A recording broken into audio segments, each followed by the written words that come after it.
Want to drive faster? Listen in as Kinch Rendell, an SCCA National Trophy winner and multi-time Pro Solo champion himself, interviews the best autocrossers in the land. He talks fast and drives even faster. And now here's your host, Kinch Rendell.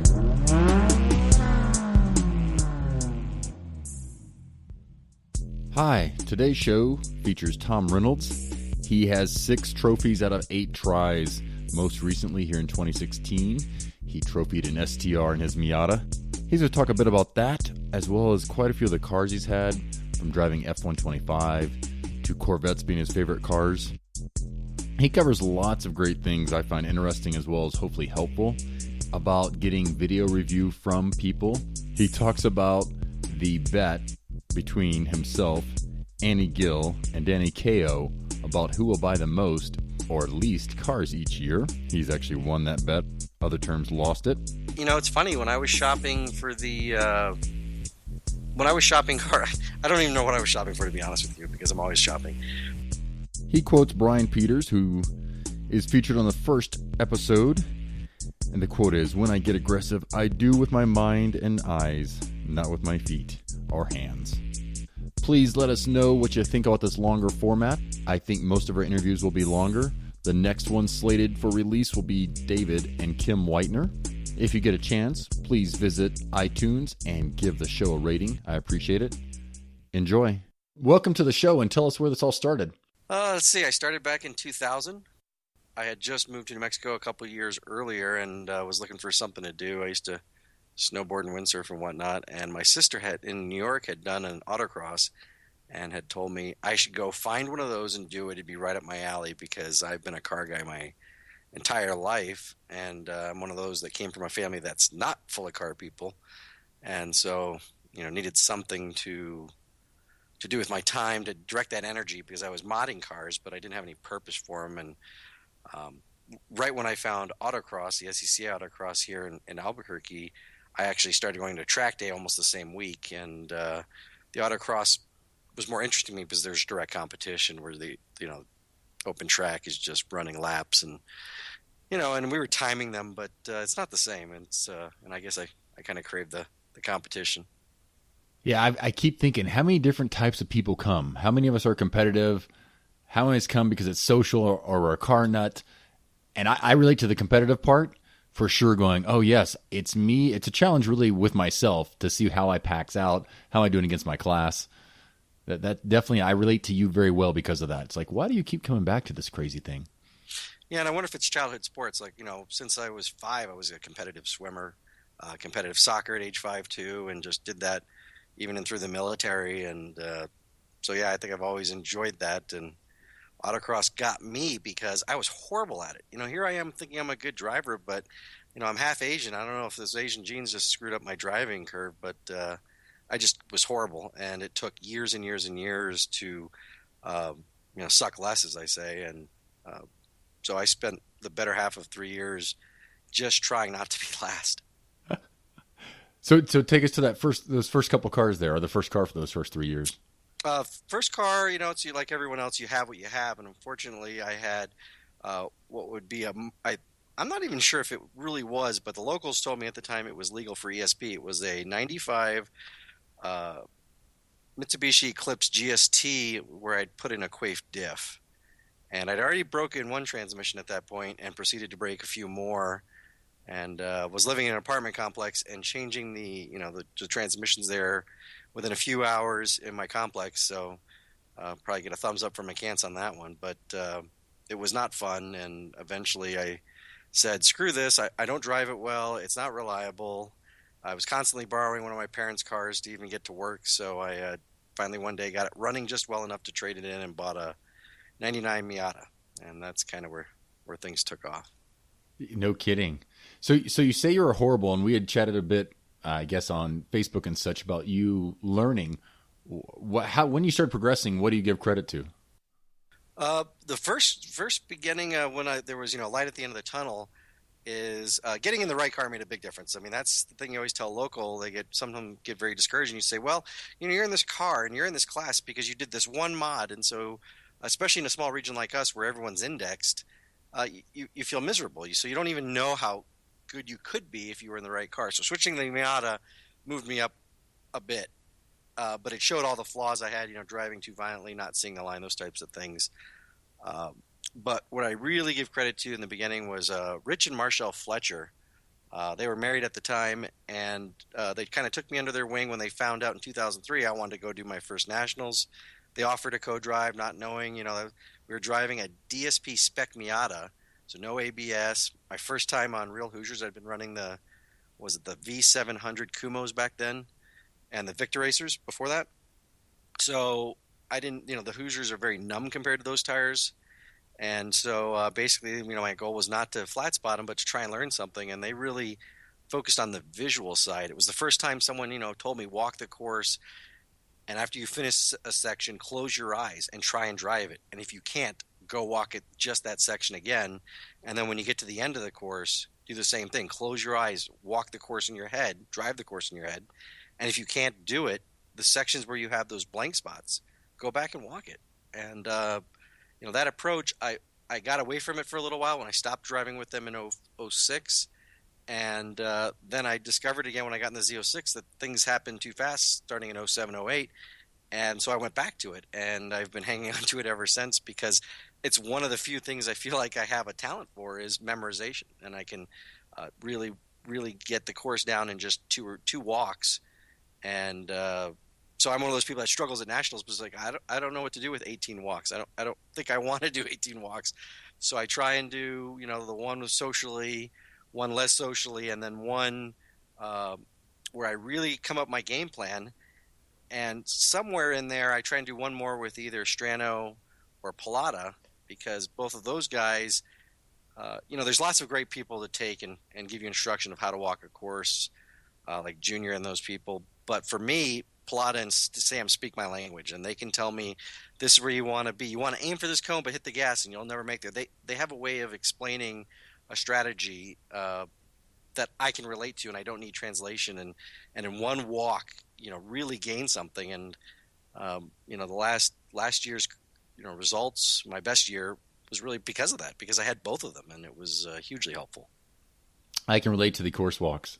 The first time I went, I think was 2002, I guess, went to nationals, and people kept walking, so I kept walking. Mm-hmm. So I'm like, what do I do? So I had the maps. I started counting all the steps between each feature and writing them down, because I was like, what am I doing here?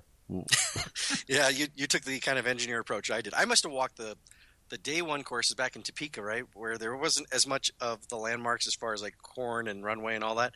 And so I walked and walked and walked, and so I thought I had that first course nailed. I didn't really, because I was still learning how to visualize. But day two, I was screwed, because even though I was trying to walk it, I was trying to cram in walks basically, after day one. I didn't really look at it, even though they told me to beforehand. And so even though I performed better on day two, I was reacting to the course. I was just more comfortable on concrete, because that's the other disadvantage I have. I don't drive on concrete unless I go to Lincoln, or back then Topeka. So and that's a big change for guys like us that live in this area. There's both not high-speed courses and there's not concrete. Oh, yeah, good point. So this advice you said, someone told you to walk both courses? What? Yeah, and it's funny because I've heard it before, since, but the Fletchers back then said, okay, we're going to walk the first course, day one course, twice, but on that same day we'll go ahead and walk the day two course at least once, so we've seen it. It has some familiarity to it. And they kind of said, well, when you do a walk, make sure you don't neglect that course, because you don't want to put all this commitment into visualization of one and then basically not have the same level of mental preparation for day two. And I've kind of modified that over the years, where I think someone else you had interviewed where they talked about don't overwalk it. And I've learned to do that, because if I do too many of my focus walks, I feel like I'm then trying to run the memorization, and I'm bad about looking ahead. I'm one of those people that's always struggling with looking ahead. And so if I have too much confidence, I should say, in my memorization, then I'll notice in the video later my head isn't turning as much as it should. I can second that. A big time second that. That and the other thing I found myself doing is saying, oh, I'm going to come here, I'm going to brake. Never, ever, ever probably am I going to tell myself to brake again. If I'm looking ahead, I'll realize if I need to brake or not. Yeah, I used to actually have that plan. Thank God I've worked that out. It's taken me time. to stop thinking about where I'm going to. I just think I'm going to slow, and I know I need to slow somewhere before a gate. But I don't ever say this is my breaking point. But I used to, and that was a horrible idea. And that took a long time to unlearn. Yeah, and I'm sitting here visualizing as we say this that I still might at times think, oh, I'm going to try to carry all the speed into the slalom or into some weird feature. Once again, if I'm looking ahead, I'll know what I should do. It solves so many things. Yeah, and that's the thing. Yeah, I always tell people, I do a lot of instructional walks for our local guys and gals, and I always try and tell them, look, the reason why we're looking ahead is because every time we take a run, we usually perform a feature better, which means we're going to get to the next feature sooner and faster. And we need to be looking ahead to feed our brain the data to tell us the new spot we need to start slowing down, because it's going to be earlier because we're going faster. And if you just go off memorization, that's when you burn yourself, because you used the old braking spot as your reference point, but it's not right. It's too late now. And you end up blowing out that feature. It probably wasn't until 3 or 4 years ago I realized that. I would keep trying to brake later and later. Let's think, I need a hero run. Okay, I'm going to accelerate just a little bit longer. No. It only hurts. And that's the problem I have. I'm still working on that. So the biggest breakthrough I had was probably about almost 3 years ago now. I'd done the Evo school, and there's only so much they can do with your driving in 2 days. But it then got reinforced the following spring at Spring Nats, where they had the Evo TNT, and I did it. And again, I got Strano and Plata in the car, and they both said the same thing. You brake way too late. And then, so you're 100% braking. How are you going to turn? And how are you going to rotate the car? So you're asking the car to brake really hard, way too late. So you're missing the apex, and the car won't turn because it's using all of its grip to slow down. And it just, the epiphany. I mean, I knew this, right? We've been told this a million times. But sometimes things don't click until your brain's ready to accept them, and apparently that was the year it needed. I was ready to listen. That's interesting. Would you say they would tell you to straight line brake and not to trail brake, or straight line brake mostly and very little trail brake? No, they're talking. It depends on the feature, but no, they're talking about being able to blend it, right? Because I was too much of a stab threshold brake, then get off the brakes and turn, instead of true trail braking where you would brake earlier, less while steering it in, so you're doing a little bit of turning and braking, and then eventually literally trailing off the brake pedal to maximize your turning G's, and then rolling onto the gas, right? To really have those 3 phases of the corner blending instead of being so digital like I was. Brake, turn, go. Yeah, I can tell you, it's been a while since I've realized this, but a couple years back, I was so proud that I was working on how I lifted off the brakes. It's just magic if you're not on and off really hard. I'm okay with hitting them hard, but if you just come off easy, you don't disrupt the cars. It's just, if you catch yourself doing that, like give yourself kudos, get an Oreo, get some ice cream, do something and say, that's what I should be doing. Yeah, I think part of the problem for me is that when I do it right, it's easy and it feels slow because there's less drama, unless you get a little bit of rotation going that you didn't extend. But generally speaking, it's mundane compared to the threshold braking, right? But you go by the clock, it's way faster. And you look at, I use SolarStorm, and you look at that data and you see, look, my minimum speed was up, my G's were up, and I was out of that section faster. It's a no-brainer, but it just feels slow. Yeah, it's not as exciting. It's not as much like a roller coaster. You're not getting thrown around as much. Yeah, and when you only have 3 runs to maximize, you start to realize that rolling the dice in the braking zone is probably a bad idea. Yeah, I was in a Scion FRS in, was that C Street? Mm-hmm. And the car owner, Brian's riding the first turn. Before I'm ready to brake, he goes, "You need to slow down or brake." I'm like, "Oh, I'm a late braker, buddy." Of course, then I applied his brake pedal. I was like, wowzers. I want this to actually slow us down like really quickly. So it was kind of crazy that hopefully I didn't mess him up. But I told him, I said, no, I brake really late and hard. And I expected them to come off. But I realized, at least back when I was using TrackMate, I definitely brake later than most people. But what I've realized in all these interviews is it seems like that is definitely more risky. Because like you're saying, it sounds like what you were doing was you were trying to, as you said, get too much of the front tires to be braking and turning. And I can tell anybody that's new, if you're pushing on the entry of a turn, you're going to be 2, 3, 4, 5 tenths slower. It just happens. Yeah. Yeah, I've just learned that it never works. And sometimes, when you're panicked to find time, we've all been there where everybody else is a notch ahead of you and you can't figure out what you're doing. And, this year I've run alone a lot. So the only data I have to look at is my own. And I can't easily compare to a co-driver that might be having greater success at that point. So then I tend to lean on things that are dumb, like, oh, I'll break later. That's worth some time. Well, it sure is, but not if you screw it up. And again, if you're really approaching a 3-run format, it's a terrible idea, at least for me, because I don't have the driving talent to make up for the extra aggression. And something that always stuck with me was something Brian Peters actually had told me a while back, and then I heard him repeat it over the winter when I was going down to Tucson for some events, where he would say, when I get aggressive, I try to get aggressive with my mind and my eyes, not with my hands and my feet, because I'm trying to prepare better for the next corner, kind of thing is what I think he was saying, and trying to think harder so that when you're coming out of the feature, you already mentally know what the next feature is and your strategy, and you see it. And that's a great piece of advice, because if you just try and brake a little later, get on the gas a little earlier, well, that's great, but it's up to that point you think you've been doing it anyway. So when you add more, it might be too much in the wrong spot. So, especially in any of those cars like he's driving, the Vets, I can really see that. Even this GT3, it's like, as you said, they come out of turns and they can easily push. And I did that the first couple times I got in that car. Or if it's cold or marbly, the first heat, I'm like, oh my goodness, there is no grip when you plant your foot thinking it's a Civic coming out of a turn. It pushes right on out. Yeah, definitely. And so, like I said, I'm still working on it. It's I wanted to tell you, thanks for inviting me on here, because it's nice that we're celebrating mediocrity. since Hey, I don't have any jackets, but I can maybe make people laugh at least. hey, I'm going to interject a little here then. What is this Laszlo's, if I even said that correctly? How's the bet going? So, yeah, this year I'm okay. I'm in the clear. So the goal is not to win. If you're not familiar with it, so Danny Gill, Danny Ko, and myself have this annual bet where since we all have car ADD and buy cars, they invited me into this competition where whoever buys more cars since the previous nationals has to buy everyone else lunch, because apparently you're doing well if they're buying so many cars, kind of thing. And I thought, man, Danny Ko and Annie Gill, I will win this thing every year because those crazy people buy like 5-6 cars. Well, they didn't tell me that they were going to stop buying cars at that rate, so I lost. And I don't know how I lose, because I don't buy that many cars. I don't have that much money. But I've come close every year, and I realize how stupid that must sound to everybody else, but we do it anyway.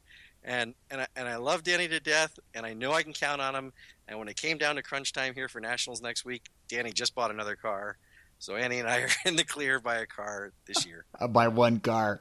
At least one car, yeah, depending. There's some technicalities. We're almost bringing lawyers into this, because apparently if you agree to buy a car but don't actually pay for it, Annie counts that. So, I don't know if you can prosecute someone on intent, but, she was trying to hold me up to it for one car that I almost bought. But I thought I saw some of that talk on Facebook. I was like, what is this, exchange or didn't exchange something? And yeah, she was trying to get me on some kind of weird technicality that those accountants know about. Oh, exactly. You guys have to have some bylaws or something. You get this all written down. I think I have to draft some rules for next year. So, it's kind of like a fantasy football league in the off. It starts off casual and then it starts getting serious. Exactly. Yeah, it's like I told you, I would like a 4-door all-wheel drive car. Turbos are nice here. Like, I can't even make myself. I've never bought a new car, so I'm like, oh, I can't believe the WRXs hold their value so much. I might as well buy a new one. I'm like, but yeah. I don't know if I want to buy a new one. I am glad they're holding up in competition, it looks like. And yeah, I don't know. Next year will be interesting if the move happens that they've talked about. Looks like will happen. I don't know that I'd want a WRX in D Street. I'd buy a twin all day. Yeah, I saw a little bit of that. So the BRZ would come down, but the FRS would stay up? No, the FRS can be, well, this is kind of a unique thing. So the FRS will be in either class if it gets approved. If you put on the TRD parts at all, then you're in C Street. If you leave them off, then you're in D. Okay. See, I didn't read up on that. I just drove one this weekend for the first time ever, and I was like, oh, wow, these are going to which class for which cars? And that's quite interesting. I'm ashamed to admit I owned one. You owned one? Yeah, when they first came out. Oh, I have two. I'm just glad there's not a competition on how many cars people have, because I've got a lot of cars and project cars and thoughts of cars that are just sitting there. Yeah. Who I'm wants to in the buy an clear STR S2000 AP1? You can mega squirt it. I swear that was the plan, is go mega squirt it, get that extra power out of it, and it's sitting there. I'm thinking. Yeah, in fact, I think Jim Rienga is working on one of those right now, and he's bringing it to nationals. So he is. We talked, and that's interesting in his car. A little side note here. So I drove his car at the Test and Tune a month or so ago, and before I take off, he goes, or we're talking, he goes, my car's not like other ones. It's not snappy or anything. I'm like, really? I'm like, yeah, right. I've driven quite a few of these, it seems like. His car wasn't. It was so benign. I'm like, I didn't ask him, like, why is yours different? But it was just so benign compared to an S2000 for an AP1 especially. I was impressed. Yeah, I was interested in STR a long time ago, and because that kind of car just always been something I enjoy. And I drove a couple of them, and I hated them because they were snappy. And I said, well, I can't drive that. I don't have the talent for that, so I better go find something more mundane, like, back then Super Stock. That was wise. But then I finally drove one more recently. In fact, one of our locals named Blake let me drive his last year, and Blake had gone first class with all his prep, Penske's and all these things that kind of the thing to do. And I drove the car, and it wasn't snappy. It was a game changer for me. I'm like, whoa, these cars are decently quick. They and that's a big thing for us here. I live and race at a mile in altitude, so imagine whatever car most of the other listeners are listening to. Subtract 20% power. That's life here. So things like STS, I don't know how you do it, Ken. You're mile high too, but that is so boring here because you can step on the gas and start knitting and wonder of all the things you might be doing later with your day because you are not getting to that next gate for a while. And so STX is like borderline, and STR is just where power starts to get interesting, that the pedal does something. And anyway, I drove his car, and I loved it because I could drive it, and that's kind of what planted the seed for the ND STR car this year. Yeah, exactly. So you ended up in the Clash thinking, I don't like that. And what I can tell you, I bought Mark Melcher's car, so it was second place to Robert Thorne back in the day by .002, so it's referred to as the .002 car. And I thought, after I drove it several times once I bought it, I go, this feels heavy and big compared to the Civic. And I'm trying to figure out in my mind how one is faster than the other. At times in certain events, I've actually beaten STR, even some of the competitive people, I think some of the pros. And I think the big deal is it has power, but only so much in the high range. Whereas these little Civics, I mean, at 1,900 to 2,000 pounds, the torque when the engine's happy, it's amazing how they're a little bit smaller and they can slow down a lot quicker, I thought. Yeah, the problem here is I haven't really driven any really, really good Civics in a while. And so the last time I was in one, I don't know if that reference is so good, was back when it was ST, I think. And there was cars were still being developed, and the one I drove was probably just mediocre at best. But one of the talents I'm definitely lacking is front wheel drive in general. I can do okay, but most of the time I feel like I'm doing something wrong. So I've kind of shied away from it. Yeah, if you get a chance, if you're up and my car is back to powerful, definitely try it. Most people are impressed once they're set up well. They're like, oh, I see how you can do that now. And at some other point, I got to come back to you said, losing 20% power. The biggest thing I noticed about that I had to learn was here, like you said, you push the gas pedal and you're like, oh, something kind of happened. I got in a very bad habit of doing what we talked about, the brakes being hard on and hard off with the gas pedal. So I would get to nationals, and all of a sudden my car would be jerking back and forth because I'm slamming on the gas and coming off it really hard.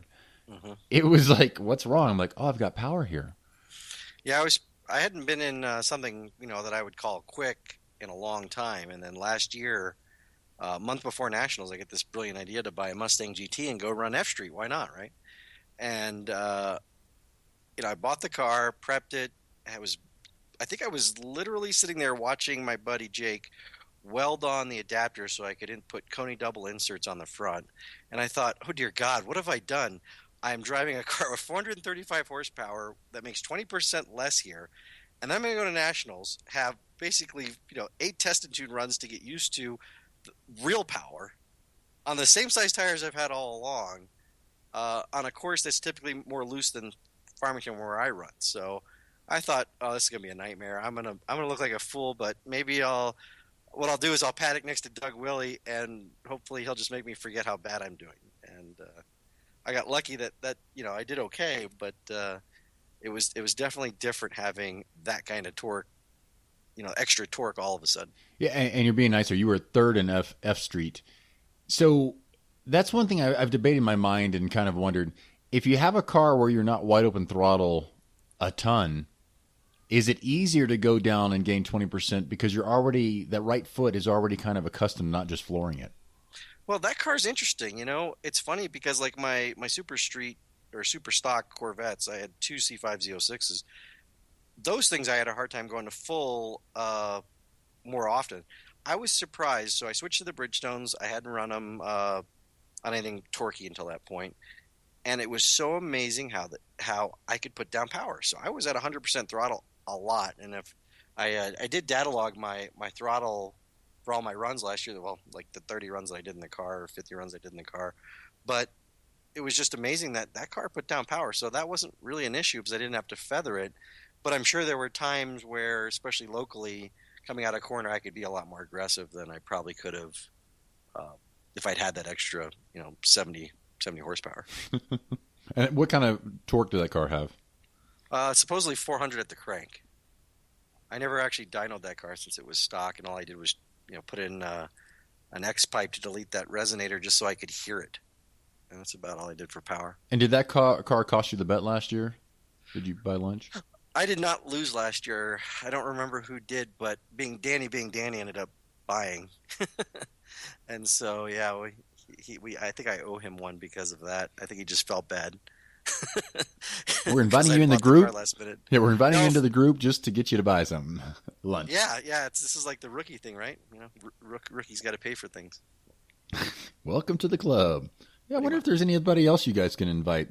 I don't buy that many cars anymore. My goal is to sell cars. I want to have a competition. Who's going to sell the most? Yeah, I'm hoping that next year's the year of no car, but I've been hoping that for like 10, 15 years. So, well, is the deal with this car you're having fun? It's a fun STR build? Yeah. Oh, yeah. The Mazda really, really hit a home run with this car. The only really complaint I have is that it has relatively numb steering.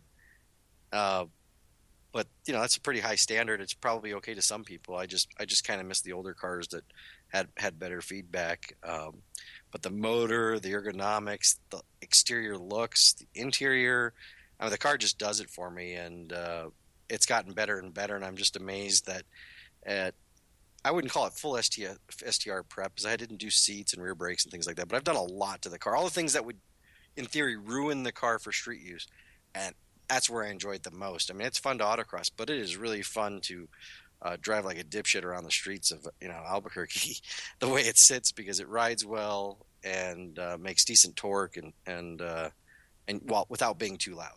Yeah, and if this is all public knowledge, you have the header, and what else do you have on the car, and how's that helping power wise? I did the Goodwin Racing long tube header. And I've got one of his axle backs to mate up to it because that header is so long it actually includes the mid pipe. And a tune. Supposedly intakes don't do anything, and once you do the tune and the exhaust, there's no point. Some of the ND Miatas are running less tires. Some are running the same amount of tires as an NC or S2000. I'm running a staggered setup, strangely enough, but the weight, it's incredibly light. It's my car as it sits is about 22, maybe 2235 on light gas, maybe as low as 2230. I know Bauer's car is right at 22. I think he even got a 2195 when he had no gas in it. So, or 2299 or 2199. So they're significantly lighter than a prepped AP2. But again, they're making a lot less power. I mean, I saw lots of people making at least 220, if not 225 to 230 wheel horsepower. And so I'm what, 60, 70 horsepower down on that. So yeah, and that's where I guess the torque comes in. And also, you mentioned when you dyno things and you're a mile high, you've got all these correction factors and who knows on which dyno. Mm-hmm. So one thing I'd thought about in the past, I'm like, I should take my Civic down to sea level in Lincoln or close wherever that's at, and actually dyno it again and tune it or check the tune. I'm not sure how many people do that, but I'm sure somebody has. I've seen people do it on Facebook, a few years where people have stopped. The East Coast guys have stopped somewhere in Kansas to do it. Just because it happened to be a reputable shop for what they were doing. The thing for me is I'm pretty confident that there's not a big difference, because one thing I'm lucky is people are willing to share with me and I share back, and at least I know my tune is coming out the same as at least two other top competitors, and so I know I'm in the ballpark. And honestly, there's a lot more to be found in my driving than there is from another 3 hours on the dyno probably. Yeah, that's as long as you're in, like, if you've shared and you know you're in the ballpark, you're within a few, let's say, horsepower, foot-pounds of torque, since they're new cars, you're probably fine. Yeah, if you and I talk in 2 weeks and I lost the national championship by 0.003 of a second, I'll agree with you that I should have dyno tuned in Kansas. Yeah, exactly. I don't think that's going to be an issue. Or change your tire pressure just a little bit, Yeah, I mean, it'll be a million things, right? I shouldn't have had that breakfast burrito that I wanted. Yeah. Oh, yeah, there's so many things when it gets that close. And I always come back to, there's something in my driving I could have changed or done just a little bit better. I've never finished a run going, that's perfect. That was great. I was on every single cone. It just never happened. Yeah, I'm one of those people that preaches there is no perfect run, right? You always have mistakes. And one thing I always got out of the Evo schools was that the idea is that we minimize our mistakes. You're going to make one. The trick is don't harp on it. Don't focus on it. Just keep the run, because they're all going to happen, especially in a 3-run format. Pros, you can get closer to perfection on each side. But with, national championship type events, 3 runs per day, you just got to minimize them. You got to be aggressive and go for it and drive to win. But you got to have to accept that there's going to be, little errors and just keep going. Yeah, you had some good points there about if you have an issue or oh, I messed up, instead of cussing or doing whatever you do that distracts you, it's really let that go and focus on the next section of the course, because you are going to have little oops there again. Oh, I was off that cone. But where am I going next? I always ask myself, where am I looking? Oh, I'm looking ahead. Yeah, I don't know if you're like me, but I'm one of those people who is very self-critical about their runs, so I know what I've done wrong right when I get in. I don't always remember them all, but looking at the data brings it back real quick. And so, like last year at Nationals, where I had a good one, my day one run that I stood on had a huge mistake, really two. And so I was really tickled to be in third at that point and relatively close, and because I knew I had errors. And so then that's kind of was an eye-opener for me, like, oh, you can perform well if you drive to win and still have errors and be happy with your results. So I just applied that to day two. I was like, well, I got to go for it. And I did mess up. And in fact, I unfortunately made the same mistake in all 3 of my runs. It wasn't huge, but it might have cost me a little bit of time. And but that's the way it goes. And you just keep attacking the next run. Yep. Yeah, there's so many mental things. You said, am I like you? Used to, I'd always stop at Nationals or any bigger event after the run and go, oh, put the windows up, just focus. What did I do wrong? I'm trying to get back to that, because for this last weekend, I said something like, oh, the car's not loose at all. And then I almost spin it. And the first, let's say, third quarter of the run, we get back and go, so it's not loose. I go, no, it's not loose. He goes, well, you almost spun it. I'm like, oh, yeah, I totally forgot about that already.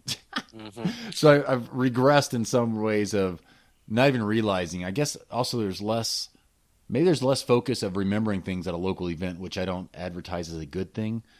But it can be a nice little sloppy thing creeping in there, not nice, a bad thing going, oh, I'm not going to be the same as I would be at Nationals. So once again, trying to refocus, going, every time I finish a run, what did I like? What did I not like? Where should I look next time? Yeah, your events aren't huge either. We have very small events, 50, 60 cars. And so one big difference for us is tempo. So if you have a co-driver, especially in the same heat, you're going every 5 minutes, period. And so you don't have that decompression time after a run to sit there and pull off the solo storm and flip through it, because you got to go change numbers, spray tires, whatever it is you got to do in that 5 minutes, which seems like seconds when you're under that kind of pressure. This year, driving alone, even in a smaller run group of, say, 25 cars, I do have the time. And so I've made it a point that I don't get out of the car now without pulling the tablet in front of me, taking off my sunglasses and looking at the data and trying to immediately figure out what's the strategy. What did I do right? What did I do wrong? Where did I find time? Did I find time where I thought I found time? Because a lot of times that's surprising. Before the days of data, and I've been running data since 2004, it's always been interesting that, and there's been lots of events where I forgot to bring it or didn't bother with it, to sit there and you think, okay, I'm 4/10ths behind. It's, a 10th here, 10th there. It's almost never that for me. It's always one corner. And it's amazing to me that one corner or one feature can equal so much time. And having a co-driver to me has always been huge, because no matter if I'm up on the co-driver, there's always a section where they're faster. Yes, I totally agree with that. Always something to be gained. It doesn't matter if it's a much less experienced driver; they're going to do something better, and you can benefit from that if you sit there and really cram the data down your throat in a nice way to try and find where you could find time in such a short format. Yeah, I've got to thank Shiraj, because Salil and I keep borrowing his SoloStorm setup. And we're finally got to the point the last, I guess, 2 events where we will go, oh, Shiraj, show us. Now we can go, oh, we can almost show ourselves. We see what's going on. And one caveat I realized, at least this is my assumption right now, they're like, oh, you're too tight on the entry to this turn. Okay, my next couple runs, I made sure I was tighter. But I kept blowing the exit. It's almost like Salil and I have a different way we do turns on the entry, maybe. Mm-hmm. And in order for me not to get on the gas too soon in that car, or for the line, I'm almost thinking, I always debate with people, do I want to spend more distance on the entry or the exit? And I try to say this is physics. If I ever add distance, I want it to be where I'm going faster. So before I would hit the brakes is kind of what I always at least lean toward. But like you're saying, data, if you can learn how to use it, and SoloStorm's pretty quick, there's always some place. And I'm still convinced, with the easy packs, I admit it, that I topped that event, but I kept pushing the exit of that turn every single time terribly. Terrible. Yeah, I mean, it goes back to a few things probably. One, you're always going to have mistakes. And two, one problem I have with the old SoloStorm is that you can't see yaw very easily. And so while your placement to the cone might have been the same, your yaw around the cone might be very different. And so I always opt for the better entry. Take the distance to get the entry. I'll figure out the exit. If the entry's right, everything else will work out.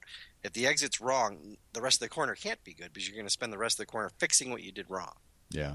And so I always try and nail the entry, even if it means going a little slower than I meant to, because I feel like then I just get on the throttle earlier. I want to do everything sooner anyway, so that's a good thing.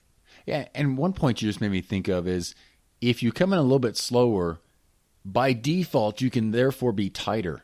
I mean, I was getting on myself last event. I'm like, oh, I'm 2 feet off the apex in this 180. That drives me batty. Like, I should be against that cone at some point with a certain yaw. And that's a good selling point there. If you slow down a little bit sooner, you can then know that you can be on your line and start adding gas back until you're going too wide of your line, which is obviously you want to come out as fast as you can anyway. Yeah, Pilata is the one that hammers home most about distance. Every time I'm thinking about a section and I'm having that debate, he always tells me, if you're really not sure, default to shorter distance. It's rarely the wrong choice. And I've proven it. And, you sit there and wonder, well, that's, there's these circumstances. But if you really genuinely run the data and run those lines, you'll find almost every time, for me, the shorter distance is better. It's always better. Even if it's slightly a less favorable exit, that I've saved enough time to make up for that.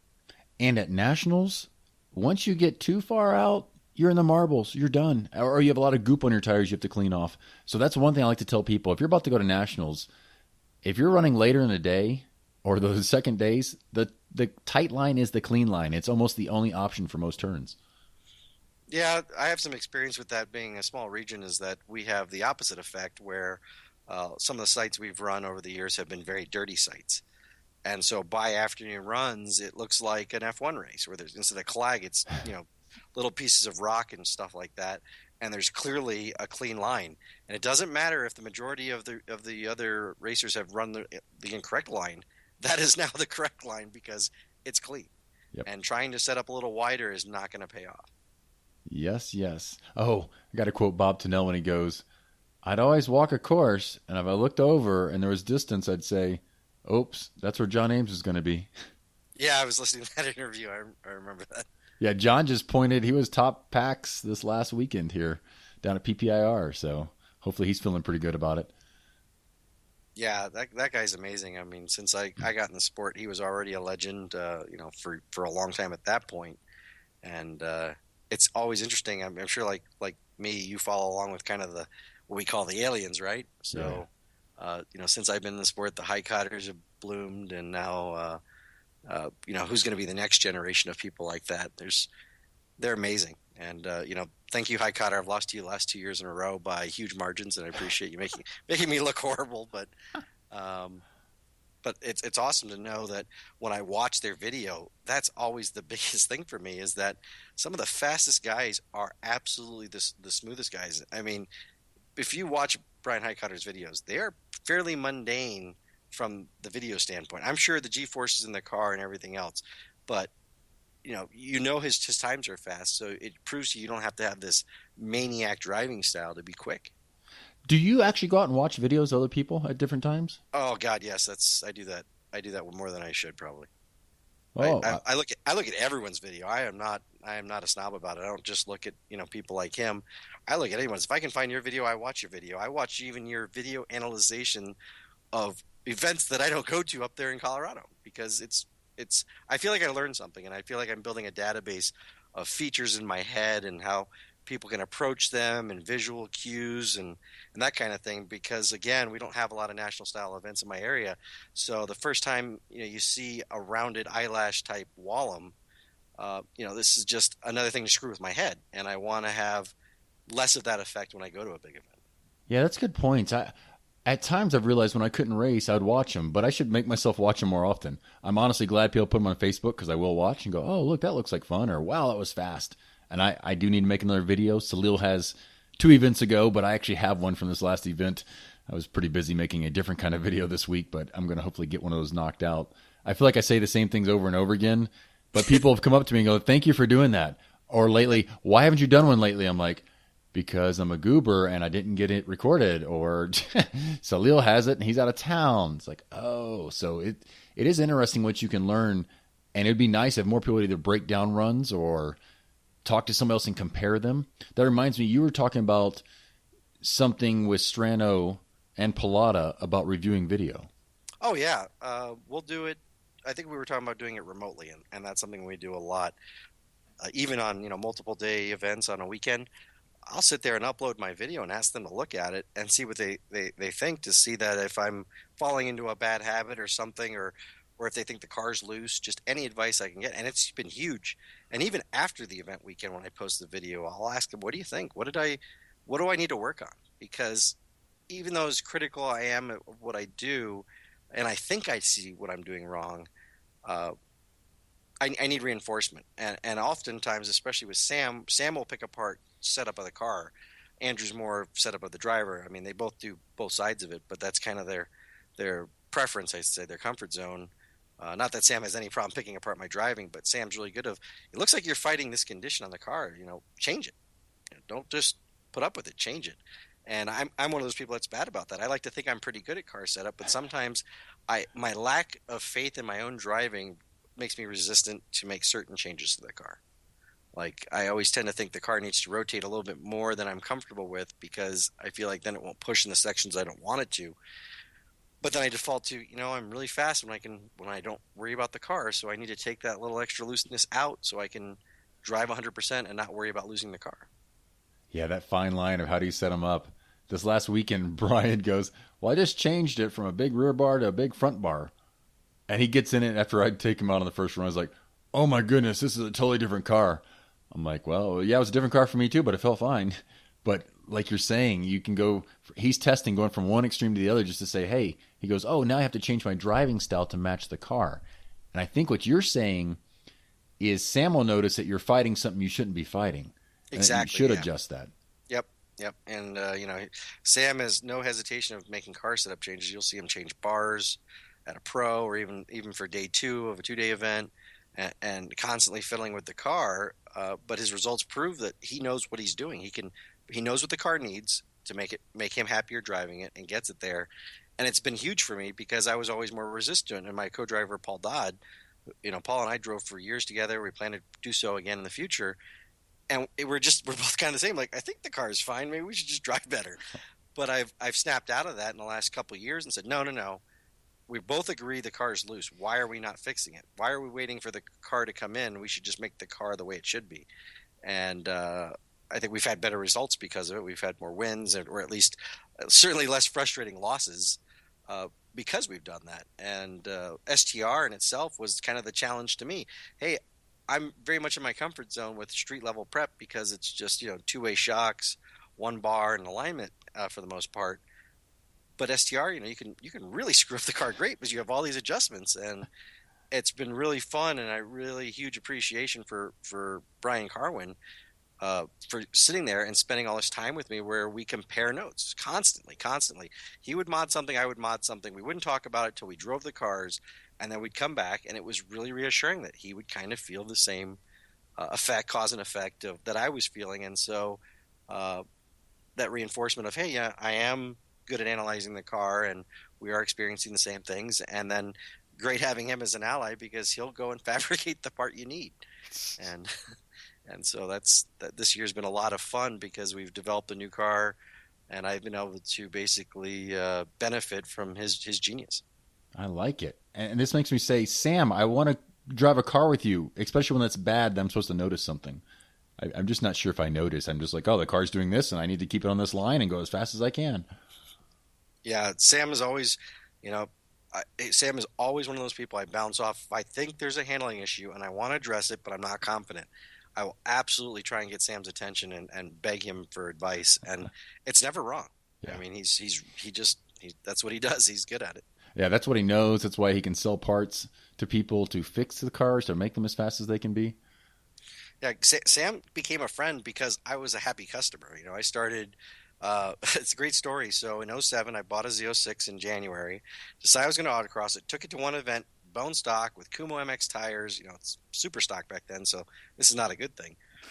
Ran it at a local event, packed like 40th out of 60 or something, and struggled. And so I said, okay, well, I kind of know what the car does stock. I'm going to just go ahead and order tires, bars, shocks, and everything. And I knew about Sam and that he would know this car.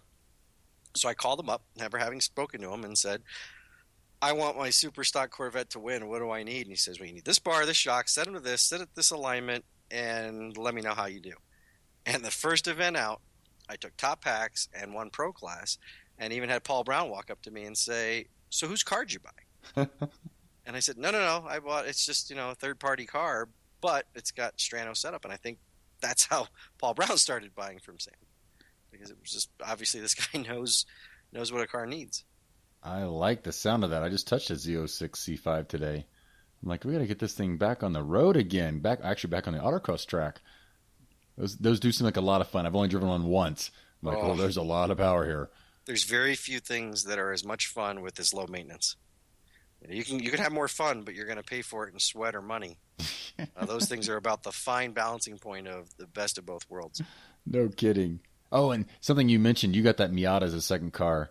I wish I would have known to ask somebody before I bought the Audi S4 that I was my second autocross car or second event ever onward for years. They're like, I remember that first event, Civic versus everybody else. And I'm like, how can a Miata beat me by 10 seconds? Like, those aren't fast cars, having no clue that that's something you actually want to be in to learn how to drive. Yeah, you know what's funny? I think at one point I remember that car because we ran back at Coors Field in 2003. Yep. And I remember I had gotten right up to that divisional up there. I think it was a divisional. And this guy, Mike Rogers, went up there in a D-stock BMW 325, and he was running against this Audi S4. And I thought, wow, those cars are so fantastic, but I've heard they're horrible for autocross and watched it run, and I guess it was you, and sure enough, watched that thing understeer WRS all the way on the course, and thought, oh, dear God, that looks horrible. I'm never doing that. Oh, believe me, I think they're 3,700 pounds or something. That's why I left foot brake to this day, because it's a turbo. Right. And I realized that car was actually kind of quick as long as you were accelerating while turning, thus getting some weight off the front of that car. Yeah, I remember that motor where it's basically most of it is in front of the front axle. Oh, yeah, I didn't think about that. I've seen them taken apart from people blowing up turbos, and yeah, it's probably extra forward. Yeah. I mean, on the street, the car was a lot of fun. Of course, I still haven't bought an Audi since then because that was the first year model of the 2.7T. And all right, I should be positive. I've said that story too many times while looking at cars recently. It's like, wow. No, yeah. On the street, fun, fine. If they stay together, great. Autocross, I kept thinking I can beat those Type Rs until I realized they had the same width wheels and tires as I did. Yeah, it's funny. The DSMs were always known for braking back then, and I guess they still are, of course. But the joke used to be that the DSMs were a stripper. You throw money upon money on top at the car, hoping it's one day it'll give you the ride of your life, but it never happens. Oh, I'm not. So, what year did you first go to nationals? '03. Oh, was '03 it in that DSP Miata that we got with Fletcher's? Yeah, we did horrible. But do you remember? I forget which year it was. There was a yellow S4 there in Street Mod, and people would stop to watch it launch, and that was what was crazy. I think it had KO4s in it, and I guess it came back at least 2 years. I remember that thing going, "Oh, I just knew better than to dump money like that into there." But oh my goodness, that car was quick. Yeah, there's been a few over the years. I remember watching Dennis Grant's launches, and when he went to Street Mod and he'd run against Tanel, and Yep. he would just take off, and you thought that thing's just going to break. And somehow he was relatively fortunate compared to a lot of other people, like the modern McCants type reliability, where Greg has gotten this way of just knowing, okay, it's had about enough time to rebuild it before it actually breaks on course. And he's proving that you can find some reliability. You just got to be proactive. Exactly. I think Tom Berry has told me the same as much about the clutch and our transfer case. Like, oh, we get this much time out of it and we replace it. Like, don't even play around. You don't want that stuff to break. That Berry family racing, they're hardcore, because I did an Evo clutch once. Never again. No way. I heard it's 9 hours. It's 9 hours of not fun. And so some things are, it's not too bad. You just get through it, and then you'll have a running car. How many do you think they have to do a year with at least 3 of them running the car? And oh God, no. They don't go. From what I remember, it was like a year and a half or something. They're always replaced. That's actually a lot better than I thought. I figured it was more than 1 a year. Oh yeah, I'll have to ask him maybe at nationals. I think he told me that in order for that to work, they preload everything, so they are partially off the clutch, so nothing is loose when they drop it. So that might be a big secret there, is to not break things. You kind of preload everything before you let go. Yeah, I mean, we must know what we're doing a little bit, because we did like 100 and we did 130 launches per clutch in Paul's 2012 WRX without anything breaking at all, or even making weird noises, and then sold off that car, and the owner was happy with it. And on his 2016, that car's already got, it's got to be closing in on 100 launches, and we're going to do the finale in it.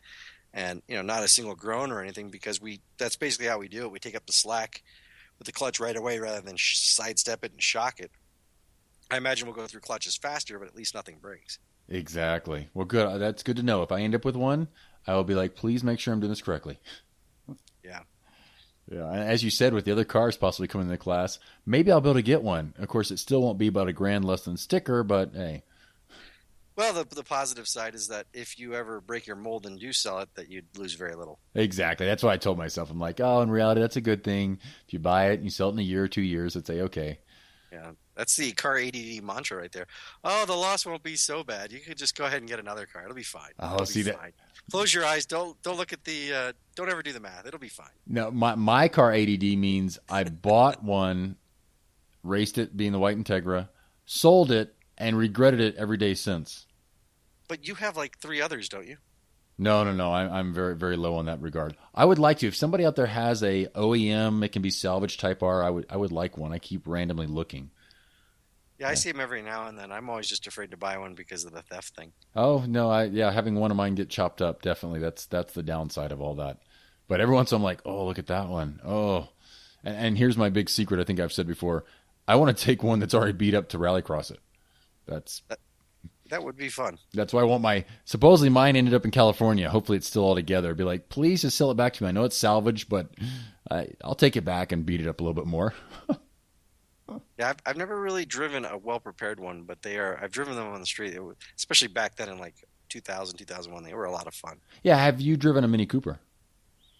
Not a well-prepped one, no. I hear they're better, even in stock form. That's something I still have never done, but Mary Medicus would get in one and be faster raw time than she would in the Type R. So what I took from that was it seemed like the Type R was a car that was just a little bit more difficult. That it may handle well, but the Cooper just handled better, or was easier to have it handle better, or at least easier to make it fast.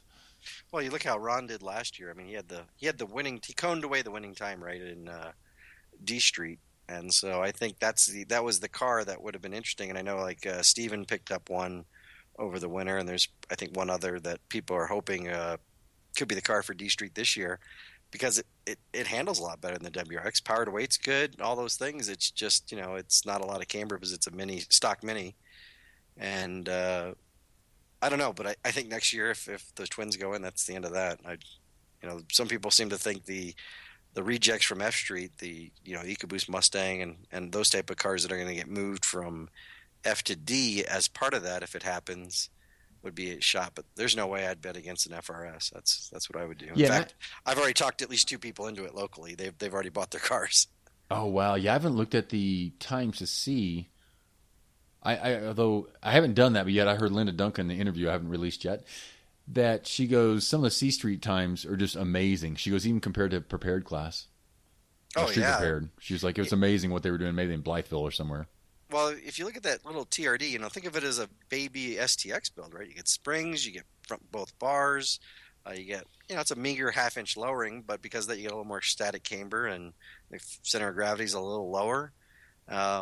These cars are quick and they're quite fun. I mean, it's just we have the curse of altitude here, but if you drive one at sea level, they're a lot of fun. It's the only reason I got rid of mine. It was a bad attempt to have just one car. I sold off my daily driver and my fun car. Bought that, thought it could be the only one, and I just couldn't get over how slow it was. Yeah, well, I just drove one, and coming out of a Super Street car, yeah, it's a little bit slower. Brakes didn't work quite as well. Yeah, especially all those slow digs where you get in that torque dip. It's STS-esque.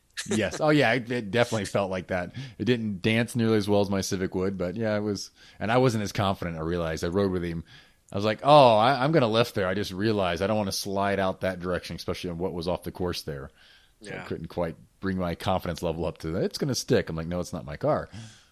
Yeah, it's fun, especially in transitions. Those cars are a lot of fun. Yeah, that's how what he noticed. That's what you all should think about is depending on how your car's set up, it's going to do something better, some things better than others. And he was like, oh, now that it's not so loose or loose at all, I can just hammer it through these transitions. And part of me actually likes that. That's how my Civics are. They aren't super loose. Of course, the left foot braking, dragging, make sure they're not very loose. But I do like being able to hammer it through transitions without the fear that I'm going to have to catch it very often. Yeah, I mean, like I said, I'm not the talent that some of the people you've had on the show are. So it's got to be a car to me that's stable. And I used to worry about for years that I was too cautious there. But some of the faster guys would talk about that. They don't like a car that's loose because if they have to chase the tail, they can't be fast. And, the guys that do have loose cars are banking on the miracle run. So they'll have cone runs and lots of mistakes, but they might have that one brilliant run. They put it all together. And most people don't like that risky strategy. And for me, I just don't have the talent that if I feel like I have to chase the car, I will tend to slow down and just drive at a level that I don't. So it's better to have the car less knife edge so I can just go at it and, hopefully make up for my lack of F1 driving skills with my ability to look ahead and be smooth. And that's where, for any of you that want to get better and you might want to see how other cars are set up by going at least for a ride in them, because you might be able to learn a lot on if it's loose or not loose. I seem to be able to feel a lot more when I'm sitting in the passenger seat than when I'm the one making all the inputs. I notice, that was weird, or look at that was planted. That might be one way to really kind of get a feel for what other people's cars are doing. Yeah, I always tell people it's really good to switch cars, both, drive something else, especially a car if you think the person knows what they're doing and they know how to set up a car. It's one thing that's hard to sometimes convince locals who are less enthusiastic about spending money just for autocross is that, making the car just a little bit better is huge for time because it's not just now the car's potential's higher, but it's easier to drive at the potential. And so people are like, I'm not going to come out to an autocross to do this part or that part. No. Just get the alignment on it. That'll usually, and usually a sway bar. And that'll get it in the noise of being drivable. And it'll be so much faster and more enjoyable. And you'll come back because it is. And some people just fight it and say, no, it's not, I'm not going to spend $100 on alignment because it's really not going to get that much better. And they don't know what they're missing out on. Oh, I've got to second that. I've got a stock S2000. And I autocrossed it a couple of times in the winter, and it's a Drift King because I haven't done the alignment, which the bar, the front bars. Yeah, no front bar. So I'm like, oh wow, the first event, oh that's kind of fun. I drifted around for 3 or 4 runs.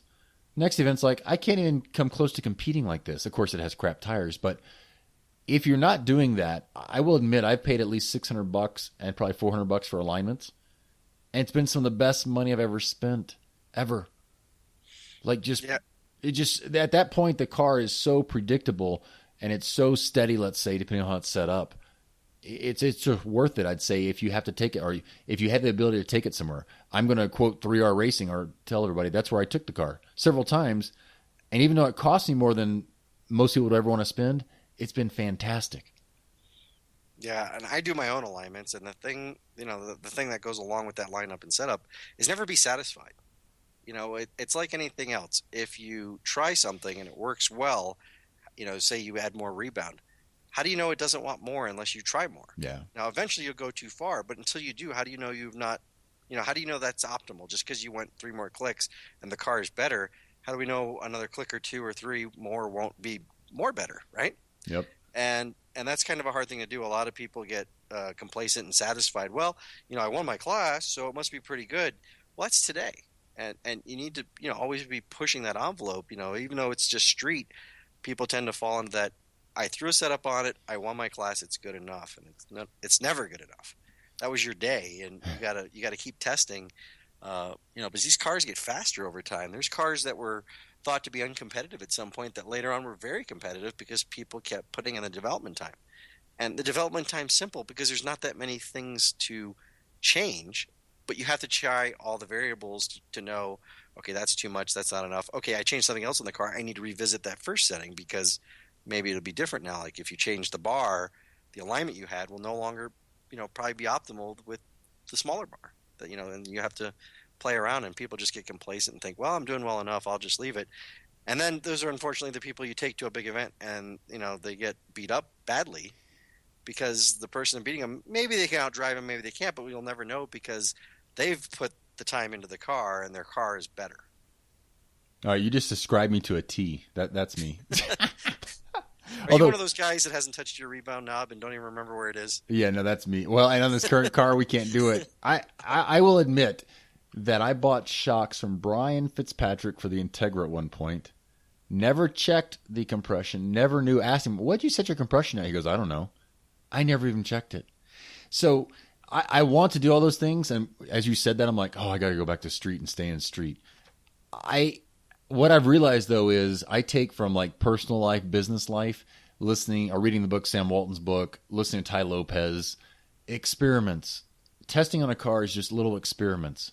Life, all these people, Tim Ferriss, let's do a 2-week experiment. Really, and what I'm realizing is people are doing that on cars and getting ahead, like you're saying.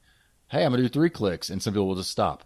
Other people could go all the way and find out did it work or not, which is honestly why I bought the better shocks from Jeff Wong and Nicole Wong. It's like, I'm going to do all this. Of course, my car hasn't done well, so I haven't played that. But that's always the back of my goal going, oh, I want to do this, and truly I want to learn and understand and actually feel the difference. Be like, oh, I could tell. And very few times in my life have I changed shocks and ever noticed a difference. Is probably why I don't mess with that stuff. There's a thing to be said about co-driving. There's huge pros and cons to co-driving, and a lot of it is finding a good personality match. Pilot and I always joke there can only be one drama queen in the car, and since him and I are both drama queens, we can't be in the same car. But there's the Paul Dodds of the world that are the more mellow, even keel guys that can deal with me losing my shit once in a while, and knows how to bring me back down, so I just focus on driving again. But the other plus a co-driver can bring is they can bring a different skill set. So while one of you may be more of the person who likes setup, and you can get that person, okay, play with the setup. And if you go to a test and tune, have them do blind setups. I don't know if you read the story. I think it was Alex Rossi went to go test with one of the IndyCar teams with, I think it was Foyt, and they do the same thing they do with all test drivers when they're trying to get on the team. They have them go drive the car, and they bring it in, and the engineers make a change, and they don't tell the driver what it was, and then they tell the driver, go drive it again, come back, tell us what we did. And they said that he was one of the few that got it right because they had changed nothing. It was a placebo, right? But he noticed that they didn't change anything. And so, it's one of the criteria. So it's good if you can do a test and tune is have one of you change the setup and see if you can observe what it's doing, and then you'll learn something probably. And that reminds me, one time we did that, I forget if it was 2003 or 4, I had the Integra by that point. We were testing here, and he was changing the shocks. Better, worse, better, worse. I'm like, I can't tell a difference. What I realized is I need to revisit that when I have a slalom drill to practice, or a circle, or a triangle drill. Something, I think that way I can't look at the clock and go, oh, well, I had 3 sweepers in here and 5 slalom cones. I think for me, I need to go, okay, I'm just doing a circle. I'm going to change that and see if my time gets better and hope that I feel something. Yeah, and I think a lot of people, when they're making changes, make too small changes. Depending on how your shocks are valved, 2 clicks can mean a lot of different things depending on which adjustment it is and how they're valved and the type of adjuster. So do broad changes. So if you've got, say, 15 clicks in your shock, make 5. Because if you can't feel 5, then either your adjuster's broken or your butt is. So you need to take big, broad changes. People will tell me, I took 1 pound of pressure in the air. You have to be pretty fine-tuned to tell the difference of 1 pound. So if you're not doing, say, my rule of thumb is 3 pounds. If I'm going to make a change, it's going 3 pounds because it's the only way I have a prayer of noticing, consistently that this has changed. And so you got to approach shocks the same way. Now, alignment, I'll agree, small changes in alignment make pretty big differences. But when you're on site, between runs, if you're going to change the shocks, don't you dare do 1 click. That's 1 click is for your ego. It's not doing much to the car. I mean, that's your placebo click. Placebo. Yeah, very, very few shocks at 1 click do much of anything as far as in terms of force. So, that's just to make you feel good. Okay, I did something. I mean, Paul's going to find out now for the first time. There's been times I've told him I changed the car and I didn't, just to hope that it would help his confidence if he was struggling with the little car a little better, where he's like, oh, it's a little better, but I'm not sure. And I'll tell him, okay, I made it. I changed it 2 clicks. It should be better. And he'd go out and he'd take the run. And when he come back in, I put the 2 clicks in, so he'd check it later. He wouldn't know. Huh. But it was confidence, because you just have to feel like the car is good, right? The car is right. And sometimes you can tell, and sometimes you can tell. Paul has always been one of those guys who's less confident about what he thinks is going on in the car. So he's never really one to come in and say, make a change. He's usually one to tell me, I think it was better. Yeah. And so it's like, well, as long as they didn't make it worse, we'll go with that, right? I guess I haven't raced anybody that actually changes, although you reminded me that I'm pretty sure it was the first time I won a pro challenge in Packwood. Michael Feldpush was doing my air pressures, probably not shocks at all. But after I went, he goes, oh, yeah, I did da-da-da. And it was great because you won. I'm thinking, you did not do what I wanted? Like, you didn't just leave it and or put the tire pressure back? I'll have to ask him if he remembers that. Because he admitted something basically like that, although his was he didn't not change it. I think he let, like, the air pressure go up or something. Yeah. Yeah, it's funny how, again, it's the co-driver thing, or at least your helper thing, being on the same sheet of music and agreeing to things. And so it is sometimes easier if only one person wants to play professor, right? If you have 2 different people and you're not in agreement, you can challenge yourself. And I don't know if you're like me, the second I sometimes put on that helmet, I seem to lose my brains and leave them in the paddock, because there's been a few times, more times than I'm willing to admit, where I'll run the event, the results are mixed, and I get back and I'm like, okay, I better measure, the setup that was on the car, and I go count clicks, and son of a gun, when I made that 3-click change, I do it in one direction on one shock and the other on the other, because my brain doesn't work and I can't remember if clockwise is firm or not firm, and if it's on rebound and compression, or worse, usually it's because someone is talking to me while I'm making changes. And sure enough, I've got a wonky car that turns one direction better than the other. And so I've gotten a lot better. Carwin's actually this year was really telling me, just go back to 0 every time. That way you're not counting on that, because sometimes you're building upon the previous change and that was wrong. So you've just made things double worse. So you went the wrong direction. And I like your thought about air pressure. At least go 3 pounds.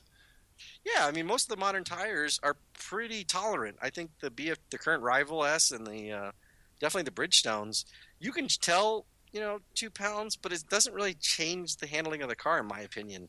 And 3 is basically the beginning of, for me, of where, okay, that end now has more or less grip than it did before I did that. And on a light car like the Miata, it takes about 2 pounds before I can tell everything. I've done 1-pounder things, but I'm telling you, I was doing the placebo thing to myself. It's like, oh, this end needs to stick. I'll take a pound out. It probably didn't do anything. Oh, I've done that. Feel good about it. I've done that a ton in the Civic. If it's cold out in first runs, Mm-hmm. my rear tires usually have probably 2 or 3 pounds less. Yeah, and sometimes I'll be non-committal about it and just go half a pound less. And I don't know why. I don't know why I do that, but it makes me feel better. Oh, you mentioned the car turning good one way and not the other. Well, Salil and I on his car right now have a Bridgestone on one side. We're trying to make sure it's going to fit. We think it's fitting. Mm-hmm. And the Rival S on the other side, I said, we should leave it like this, take it to Lincoln and drive it and see if we even notice a difference. It's funny because I like I said, I don't believe myself to be any good talent. There's in the STR grid, I'll be the bottom third of driving talent. But what I like to believe is that I can set up a car well enough, because when the faster guys get in my cars, they tend to like them. So I think I can validate that a little bit. And so part of that is having, kind of sensitivity to setup. And so we had a test and tune here in Farmington just this past Friday, and I got in somebody else's car and I went through the slalom and noticed something was wrong, and I couldn't figure it out, but the car was slidey. It's an FRS, which is Coney shocks and the TRD stuff on it. So I came back and said, let me take another run. I know I said one, but let me do one more. He says, okay. And I drove it out, and I started hitting cones, and it still didn't click because, like I said, when I put on my helmet, my brains are not in there. And I hit a cone, so we were doing one of those where you have to drive back and pick up the cone and put it down yourself. So I did that, and it occurred to me on the way back, well, wiggle the wheel. There's nothing to hit here. I got time. Wiggle the wheel hard left and right, and sure enough, I figured out that when I turned left, the car's rear would slide out, and when I turned right, the car would slightly understeer. So I pulled back and said, something's not right. Can we check what the shocks are at? And I didn't expect it to be that way, but sure enough, one right rear was at full soft. The right rear was at full stiff, and the left rear was at full soft. And he had sworn they were the same, but when we counted them out, sure enough, they were backwards. And when we changed them, the car stopped doing that. So it was nice. It was a rare win for me where I was like, yep, okay, good. I could feel something, and I was right. And that right there is an experiment. I will make myself pull that off when I'm in a car with adjustable shocks. Do something like that. Do it in the back, do it in the front, or do left versus right, and just see if there's a difference. Oh, yeah. I've done it. When I got the very first set of JRZ RS Pros in the country, I talked to Carwin back in November when we first met via email and said I want them. So we arranged that I would have the first prototype set after they dynoed them and measured everything and validated them. They sent them out. So sure enough, I had the dynos of them and I knew what they should do. But you don't really know. So I played with every click on there as far as, I knew max compression was going to make the car turn into a drift machine, or a push machine, depending on which end I did it at. But I wanted to know, and I was amazed because I'd never really taken the time to do that. Most cars, I just kind of find what works, and then you vary maybe a click or two on compression for a sight or rain or whatever. But it's only rebound I really play with. So it was kind of fun to just go, well, let's see what it does, and so I'll identify. Hopefully, it'll make it more easy to identify when it's too much compression later, because I know what way too much compression's like in this car. Yeah. A lot of fun to play around. Like I said, it's we're not winning anything, right? The joke is we're racing for plastic trophies and bragging rights, and so part of the enjoyment for me is playing with cars. I mean, just whatever it is. For some people, it's the graphics and that kind of thing, and other people, it's buying the parts and being able to show them off and that kind of thing. I like just fiddling with it. I don't like fixing cars. I don't like repairing cars anymore like I used to, because I used to think how great it was, all the money I'm saving. To me at this point now, it's just time. But I love tinkering with them, and I love making changes. And if you've seen my Facebook page, I always have the car back up on my lift and making some adjustment to try out the next time, because that's been the pleasure of 2016 for me, has been playing with those setups. Yeah. And so you're not only competitive, like you're saying, you're also scratching a little itch there of, hey, I can tweak something and see what it does. You're still learning and exploring, it sounds like. Yeah, mostly because I pigeonholed myself. In 2014, I did run an RX-8 and STX, and but that was very last minute due to some life changes. And I later found out the car was way down on power, because it was one of those rare times where I trusted somebody had put new plugs in when I bought it, and it turns out they hadn't. And then I sold the car to Pilot, and he said, this car's slower than a stock one. Changed the plugs, and there's the power. Oh, wow. Yeah, we couldn't figure out why we did so badly. Great the first half of the season and badly the second half. And it was because they were old plugs, and I changed the tune to dump twice as much oil in it. So that was a double bad idea. that we were slow in nationals. I couldn't figure it out because I looked at the video like I'm driving pretty good actually. It's not me for a change. And then when he told us later, like, oh, damn rotaries. So note to RX-8 owners that have a rotary engine, changing your plugs is a good thing. Yeah. I mean, I should know better as a karter that things that inject oil need plugs changes. But yeah, I mean, it ran smoothly. It just ran weak, and I didn't know because everything runs weak up here. Yeah, I've said this recently on the podcast. If you're really at that last tenth, last half second, dyno your car every year so you have a clue if you're up or down. Yeah, I've been really good about dynoing everything. That was one of the few that I didn't, and I regret it. I've only taken the Civic once to try to tune it when I had the Mega Squirt back in the day, and then why am I not competitive? Oh yeah, that dyno thing. So yeah, I appreciate Matarash saying that because very shortly after he said that, I'm like, I'm going to do that. Yeah, it's unfortunate. Like, I've had heartbreaks this whole year because I thought a tune would give me so much power, and I thought the mid pipe and axle back would give me power, and then I thought the first header would give me power.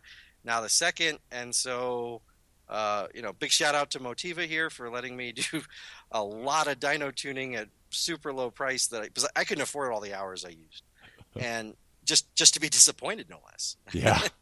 But I've learned a lot, and I've shared what I could and felt comfortable sharing because there's this mix and match of you don't know if it's your tuner, the parts you picked, whose fault is it really, and so you be a little delicate to someone's business about how you badmouth them. So that's why I've held back on some of the latest developments, waiting to see how that sorts out for more people since the cross section now is about 4 cars and it'll double here in the next week. Oh, nice. But, we'll all be talking about that in Nationals and our transmission woes is I think just Jeff Cawthorn and I are the last 2 that are on our original transmission that I'm aware of. Wow. So can you guys get a spare one there between the two of you? Oh, you could, but it's a lot of money. It's $3,000 with a Mazda comp discount, so it's not small change. Jeff doesn't do Nationals, so he won't be there. There's going to be a couple. I know Ron and the Kellys have one for C Street because they've broken. They have a spare? Yeah, a couple people have spares. Oh, wow. I would hope Mazda would just, hey, big event, let's have a couple of those and some mechanics there. That would be really special. Yeah, they've already said they're not gonna, and I can't blame them because it's not really good PR to be doing transmission swaps at an event and you're backing it because you knew. True. And you got to remember, Mazda's done something no one's ever done before that I'm aware of.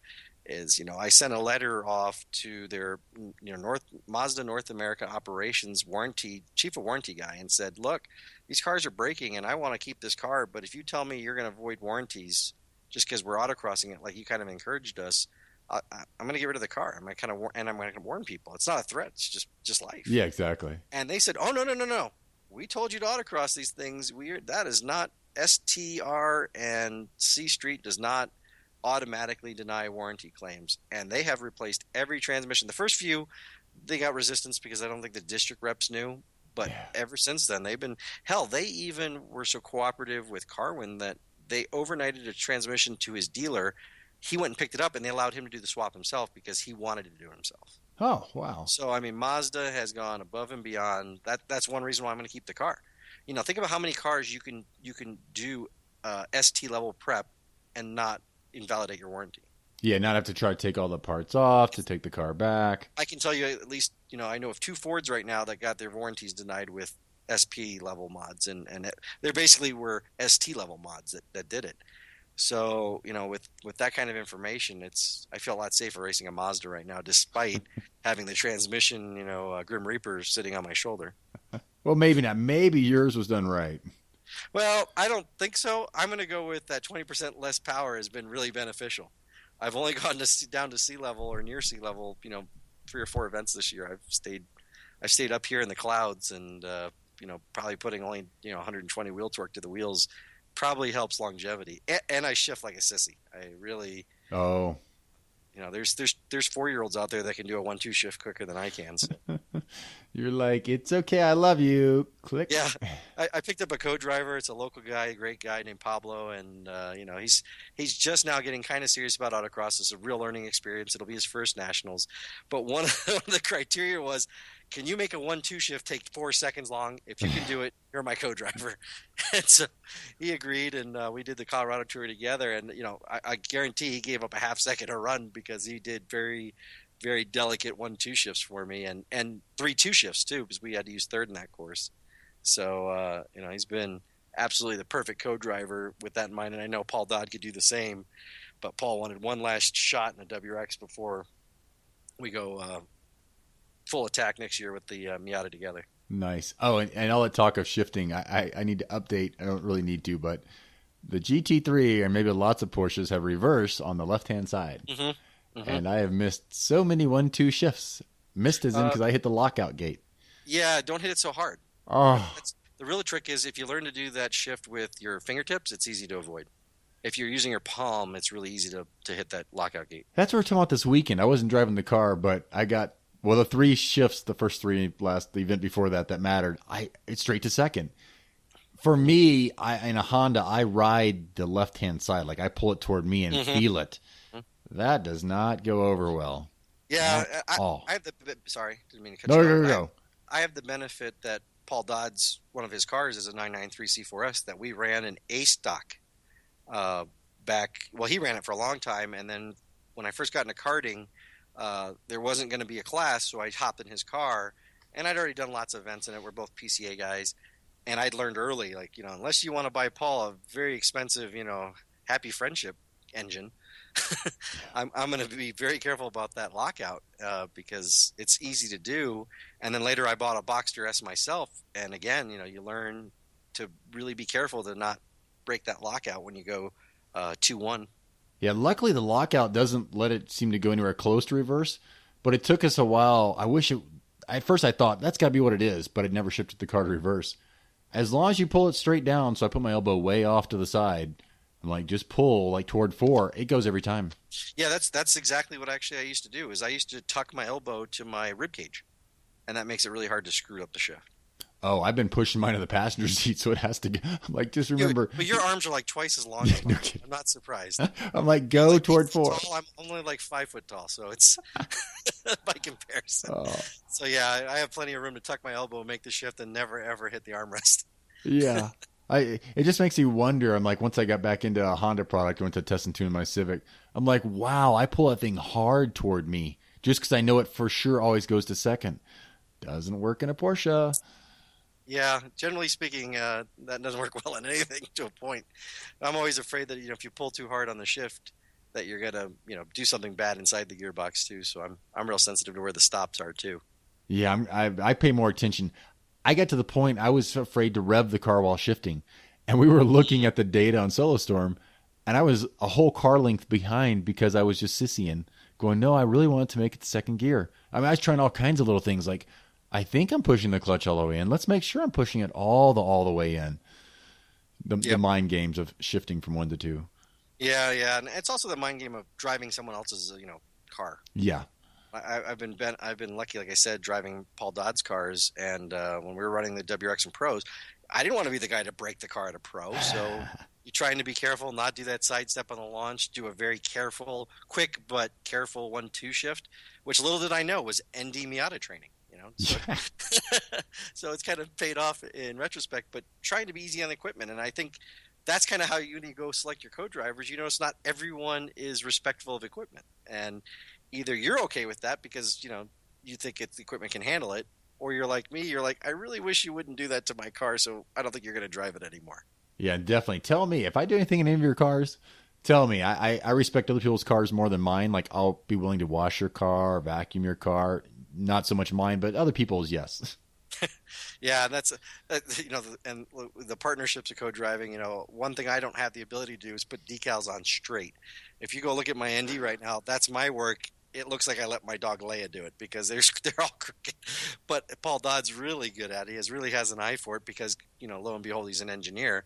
That I let him, especially when we ran together, he would do all the decals and graphics and magnets because mine would look like a little kid putting magnets on a refrigerator. And so, it started to get photographed, and I'm thinking, oh God, we look special, to put it gently, because I did the magnet. So I was banned from doing it after that. No more. Something I'm thinking of is my kids have wall posters that are like 4 foot by 3 foot or 4 foot by 5. Nuts. But because of the only 2 years of engineering for me, I'm like trying to get them exactly correct. It's like, Yeah, I'm surprised you don't have one of those laser line level things. You know what? I don't think I've owned one of those. I used one once, and if I'm ever going to hang a poster or a picture again, that's what I'm getting, because it takes all the guesswork out. No kidding. Yeah, exactly. Be just right. These large posters, if you have kids, you're going to buy one for kids or for parents. A lot of them come in like a foot strip. So they took this 4 foot by 5 foot and they cut it in like 12-inch strips. So then you're trying to line all those up as you're putting them on the wall before you stick them. It's like doing a car on steroids. You're like, whoa, now I've got to get all this to line up somewhat right. Oh, I was lucky. My stepdaughter didn't really do posters, but instead I have a life-size Justin Bieber, so I got that going for me. And I'm not even kidding. I do. I've thought about bringing it to nationals, but I'm worried that it might get destroyed, and then she'll find out I did that. Oh, yeah, exactly. Somebody will be having a little bit too much fun with Justin.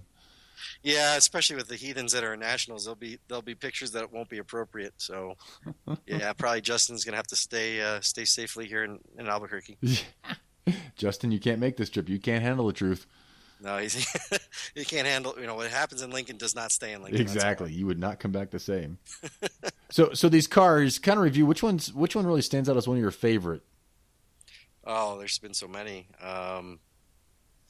Like I said, I haven't owned the Danny and Annie levels of craziness, especially Annie, but she recycles the same like 4 cars over and over. But for me, the story behind me and my car stupidity has always been, I was really poor. I was poor out of college. I was poor in the military. And then when I first got in IT, I did okay, but I had a lot of bills. And then when I finally kind of caught up and could buy cars, what did I do? I went back in all the cars I couldn't afford when I was younger. So I didn't buy very expensive cars, but I always wanted an MR2 Turbo and an MR2, and I bought those. And I always wanted a Corvette, so I bought one of those. And probably the car that was the biggest hit for me when I took it home was the first C5Z06. I have a friend, Mark, out in Ohio, who bought one of the first 01s and let me drive it. I couldn't believe he let me drive it and let me really get on it. And I thought, wow, this, Corvettes up to this point kind of sucked, but this C5Z06 is amazing. So I will get one someday. And luckily for me, of course, they were competitive. So I finally was able to pull that off in 07. It's kind of a story behind that was I was going to buy it. I was what was later going to be my wife and then my ex-wife. We were living together, and I thought buying a Corvette would have been the most selfish move of all time because she had at the time a 12-year-old daughter, and it didn't make sense, a car that doesn't fit everyone. But her dad, who was unfortunately dying from cancer, made me promise to get it. He says, life is too short. Don't not get that car because I don't want you to be like me and kind of wish you'd done things like that.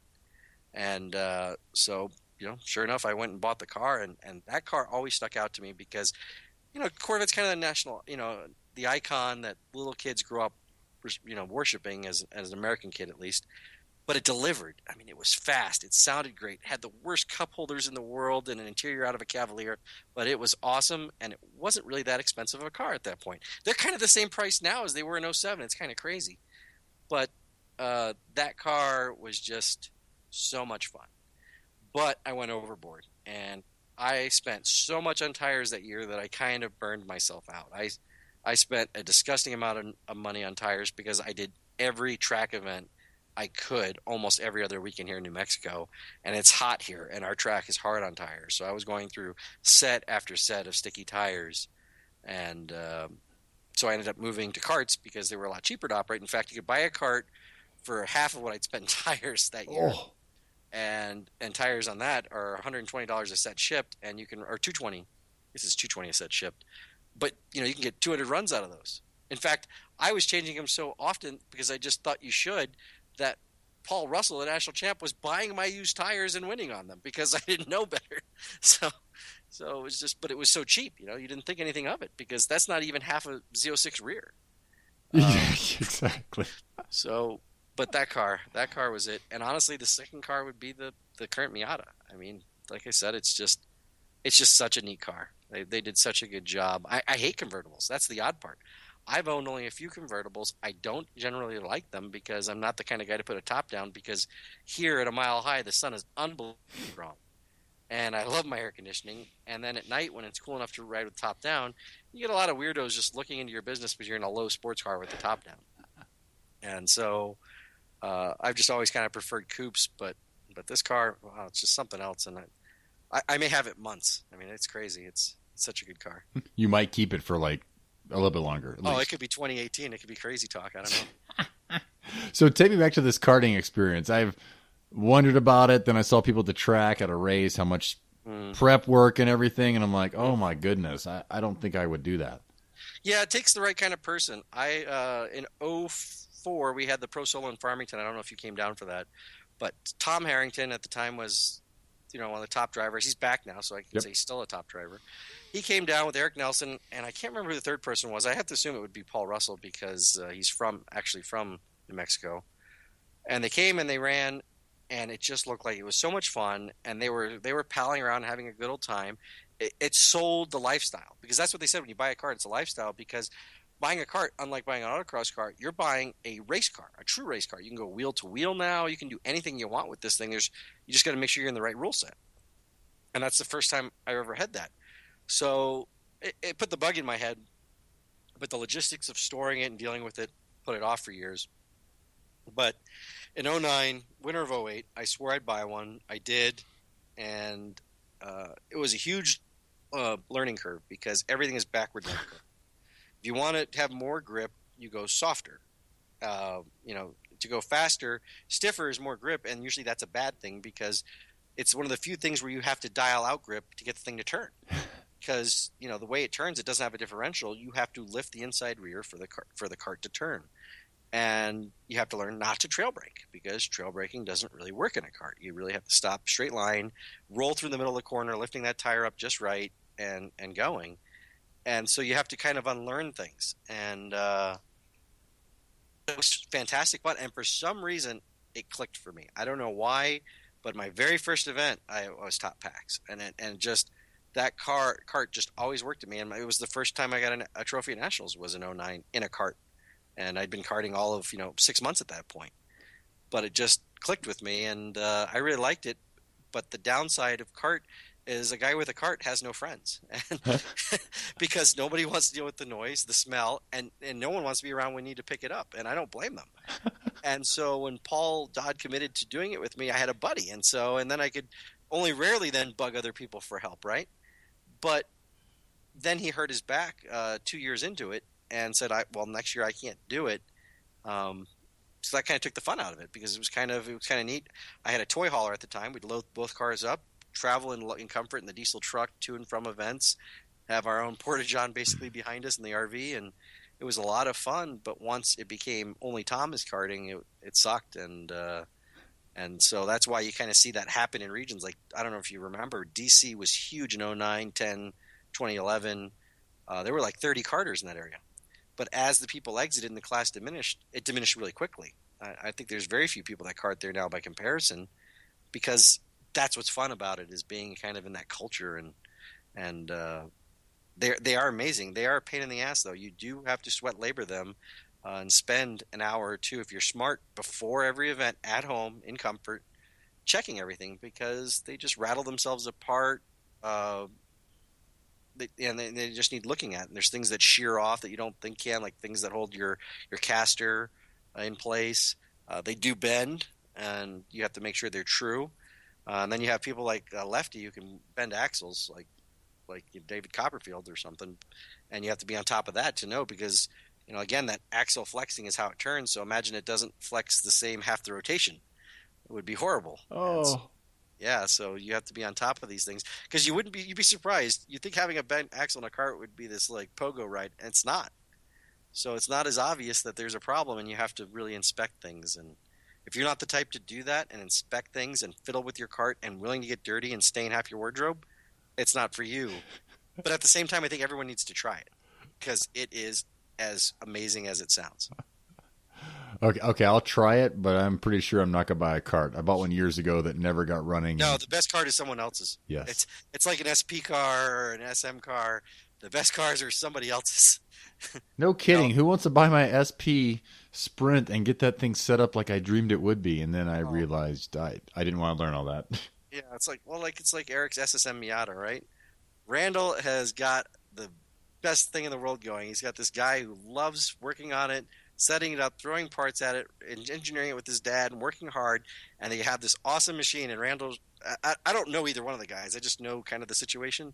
And this guy just shows up and kicks ass in it. That seems pretty sweet to me. I want to sign up for that. What does it cost? What's it going to cost me? Let me know. Yeah, I don't think I can afford that check, but I like the idea of it. It's funny when I'm going back to when you mentioned about the tires. I have 335 sitting around now for the as a co-driver. Those things are huge, and yeah, they're not so cheap. Oh, that was one of the logistic problems that was fun about owning the Z06 is where do you put the tires?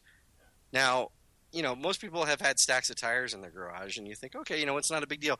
No, because you are not prepared for how astronomically gigantic these are unless you've come from something with gigantic tires. So I went from a CSP Miata, and at that time, the tire to have was a 235 13. And then here I am running a, if I remember right, it was a 315 35 V710. Probably, yeah, 18 inch. Those things were pretty big. And then when you start stacking them, and you're like, okay, well, I have 4 rears that take up the room of 2 entire stacks of CSP tires, and then because the tires are so expensive, you don't really want to discard them. So you're sitting there paying all this kinds of money to the tire guy to flip them and swap them out for when you want ones that are, that was back when they only had like 30, 40 prime runs. So you were swapping in and out the prime run tires for the not prime run tires and all that craziness. That even in street tires that we're still doing a little bit of that, but a lot less. I ended up buying my own tire machines because it just, Paul and I figured this out. Hey, we're just giving the tire companies all this money. It's not going to take us long to recoup it ourselves, even if we don't do anyone else's tires. And for the first 6 months, I was willing to do a lot of other people's tires, but that got old because then it became a second job. But now it opens up things. I flip tires all the time just because I can. Yeah, and I'll tell people, Walmart, at least around here, will dismount for $2.50 and mount for $2.50. It's less than I would charge somebody, so definitely do that. Exactly. Just realize they will do that because I don't balance my tires is one thing for autocross, the Civic. Why add that weight? I don't want it. I only do if I'm driving on the street. So right now, the set for nationals and the test and tune set for nationals don't have any weights on them. But if I think I'll drive it on the street, I'll definitely balance them because it makes a difference. Oh, yeah, on the street for sure. But like, why is my car rattling apart? Am I back in a cart? Yeah, exactly. And yeah, it's funny. It's getting a tire machine is like a new way to get popular. If you want new friends, go ahead and buy a tire machine and let people know you have it. Come on over, bring me something. Yeah, it's a good barter system though. It's been nice. I still do some close friends, and of course we barter welding or whatever it is I need in exchange for it. And and I make them pay for all the wheel weights. Then that kind of offsets the work. Yeah, the ongoing maintenance. No kidding. I'm like, can you set up a car? Okay, I'll flip tires for you. Please set up the car. Just take it to your house and fix it. Thank you. Yeah. So, I'm guessing you're a right foot braker, but what, left foot or right foot? I know how to left foot brake, and I do it sometimes. I don't do it for autocross. You haven't flirted with it in autocross land. Yeah, I'm pretty ambidextrous because I grew up playing soccer with my feet, but I've just never found it to be faster because I tend, like you talk about, I tend to do it at times that I don't necessarily need it, and I need that lift, and it's too easy to use it. Like when I virtual race, like iRacing or Forza or any of those, that's all I do is left foot brake. I never right foot brake. Huh. But in a real car, I don't have that. I don't have all the tool sets I need that if I left foot brake, I feel like I'm worse. And the clock agrees, so it's not just perception. And so, yeah, I've been right foot braking, and seeing so many people have success right foot braking has really demotivated me to add that back. And so I probably never will. Yeah, I don't think it's necessary. I think if you're in a turbo car, you're giving something up more than you might realize, depending on how quickly it spools. But otherwise, I'm still wishing I didn't do it as much. Yeah, there's a section of our track here. I'll do it, only because it's kind of like the iRacing thing I was describing, where there's a double left at about 60 miles an hour for both turns, and it's just easier because I want to take it deeper. And like we were talking about, it's the way you come off the gas that matters. Because I can do that transition from gas to brake a lot smoother, and those corners are hairy. That's the only place I really left foot brake anymore is those two corners on our local track. So, do you credit any track time helping you with anything in autocross, like sweepers or anything? The only thing they help me do is two things, I guess. One, like I said, we don't have high-speed autocrosses, so when I go to the track, it's a good acclimatization to the higher speeds that tend to be at national courses. You know, like last year I was doing 70 some odd miles an hour. No, it was 82 miles an hour through the finish. Does that sound right? Something ridiculous like that. And so, there's been nationals where I'm doing slaloms at over 60 miles an hour. We don't do that in our local events at all. We don't really have the room to do it, and we're just tend to be more cautious. So the track is where I get my, doing things at over 60 miles an hour kind of seat time, so that it's not as shocking to me when I go to a big event. And then the other thing it does is give me an idea of radiuses. So when I look at a sweeper at an autocross, like I just had one this weekend where we had a pretty fast 65-mile-an-hour sweeper across the middle of our lot, that I kind of knew how fast it would be and what it would feel like because we have a similar turn at our local track. It's the opposite direction, but it was about the same distance and curvature that I knew this is kind of where I'm going to be. Will I need to shift? Will I not? Kind of thing. Yeah, good point. That someone told me years ago, yes, go get on the tracks. It'll help you with the sweepers. I said it will definitely help. It helps you with looking ahead because, yes, you can memorize things on a track because it doesn't change. You have a billion laps. I probably have, like I said, well over 1,000 laps at our local track because I've been doing it for so long. But but you still got to look ahead because it's very easy to focus in from, braking point, turning point, apex to exit point, and those types of things, where people are talking about looking at a tree or a shrub or a corner marker or something. But I still find looking ahead allows me to brake deeper in the corner accurately. Yeah. Whereas if I just go off a spot on the asphalt, it's still not so great. Yep. It's the quote I'm trying to get right from Jeff Gordon's book I read a decade or so ago, or part of it at least. He said, we don't need speedometers. Our butt tells you. Your butt only tells you what to do with the brake or not brake because you're looking ahead. Yep. And like I said, I think I do looking ahead rather poorly. And one of the people you had interviewed, I think it was Tom Barry, that made me feel better. Is some people, or maybe it was the Tennells, where they were talking about looking ahead, and they said, "We don't look like 6 gates ahead. That's baloney. Yeah. There's no way you can do it." I can't. I can look 2 on a good day. I can look 2 depending on the curve, and that's how Strand always tells me, see the course, right? Don't think of it as seeing a gate. See the line you're going to drive, and imagine there's this imaginary track. Try and visualize that and how you're going to be on it. And so I can't do that looking 6 gates ahead or whatever the stuff.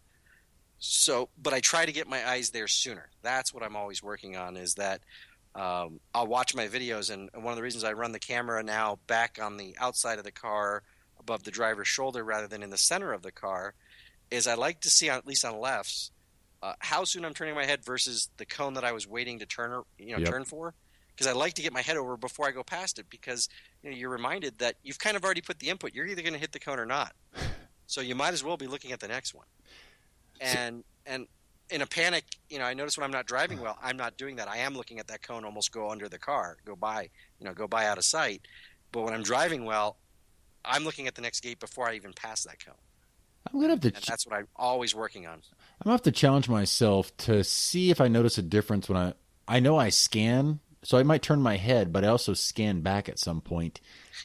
And that's how I notice cones are out of the boxes or twisted, and I yell and point and yell. And actually, Bob Tennell said, "Oh yeah, I saw you point at that cone. Sorry it was out. Sorry it wasn't all the way in the box." But I'm wondering, am I fixating too long, or am I just an oddball? I scan a lot, but my trick is at some point the next gate doesn't matter because you've already set the car up. What point that happens depending on how fast you're going, how severe the turn is, that kind of thing, right? But at some point you're now going to be on the line you're on, and if you have to make an adjustment, you're going to screw up the corner anyway. So you're tracking this turn. You might as well look at the next gate and see what you need to do.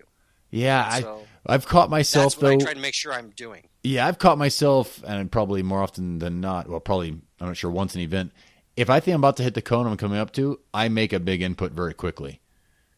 So I am somehow doing the opposite, but I'm now wondering, is that costing me? Am I then only not seeing the next element? Of course, it all depends on how close the element is. But that's you saying all that made me realize, well, no, I do adjust for cones coming up. One example where maybe everyone would do this is the last cone at a pro solo finish. There have been so many times there's an outside cone. I'm like, oh, am I going to lift right here or plant the gas again to keep the rear of the car from hitting that? Yeah, but part of that also goes back to if you're looking at it, you're going to drive at it. So you don't really want to be looking at that cone. That's how I approach it. I'm not saying it's right or wrong. Yeah, no, yeah. My experience is I drive at what I look at. If I start staring at that outside cone worried I'm going to hit it, I just increase the odds that I'm going to hit it. And so I try to look at where I want to put the car. And I'm a Neanderthal when I drive. So I have to dumb this down and do these things, corner after corner, gate after gate, try and remember to do these things because I'll fall back to that default. I've memorized it. I know where I'm going to put it and stop looking as far ahead as I know I can and should. Yeah. No, I like this. Anything different is good. I like the thought of, I was like, I'll just close my eyes so I don't hit it next time.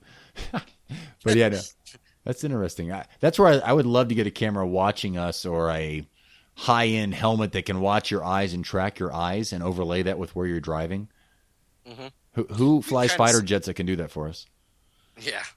Well, you can do some of that crazy VR stuff they have now, but yeah, it's like I said, it's always a work in progress. I'm not a big talent as far as driving goes, so it's always something. And it's funny how my driving overall is way better than it's ever been, but it's like anything else. You kind of have progress and then kind of setbacks. And so like this weekend, I had this huge setback on Saturday where I drove miserable. And we did, luckily, I'm in a region where we get 9 runs. It took till run 8 for me to drive like I should and run 9. If that had been any other region, I wouldn't have gotten any good runs that day. And luckily, the next day I started right away with run 1 driving well, so at least I got a high note before going into the pro finale. But it just was a reminder, like, hey, I've been driving pretty good, but I can still go back to dumb Tom at any moment, and I need to be proactive to stop that from happening. It's kind of like an alcoholic who can't have a drink. I gotta watch the stupidity on course because it's always there and wants to come out. You gotta go watch good videos now, so you're all tuned in. Oh, you made me realize when you were talking about looking ahead. I'm gonna come back to this last weekend. I even set up the course, and we kind of took a design, tweaked it, changed it, and it was like 3 offset gates and then a slalom. I realized I wasn't looking up. I just kept assuming it's 2 offsets. And I'm going to go fast right here and push, push, push. So that looking ahead, I think 1 or 2 is probably all you need. But in this case, I evidently got fixated. Where I was like, oh, yeah, it's time to go fast here because this is a hard offset. It's got to be time to get going.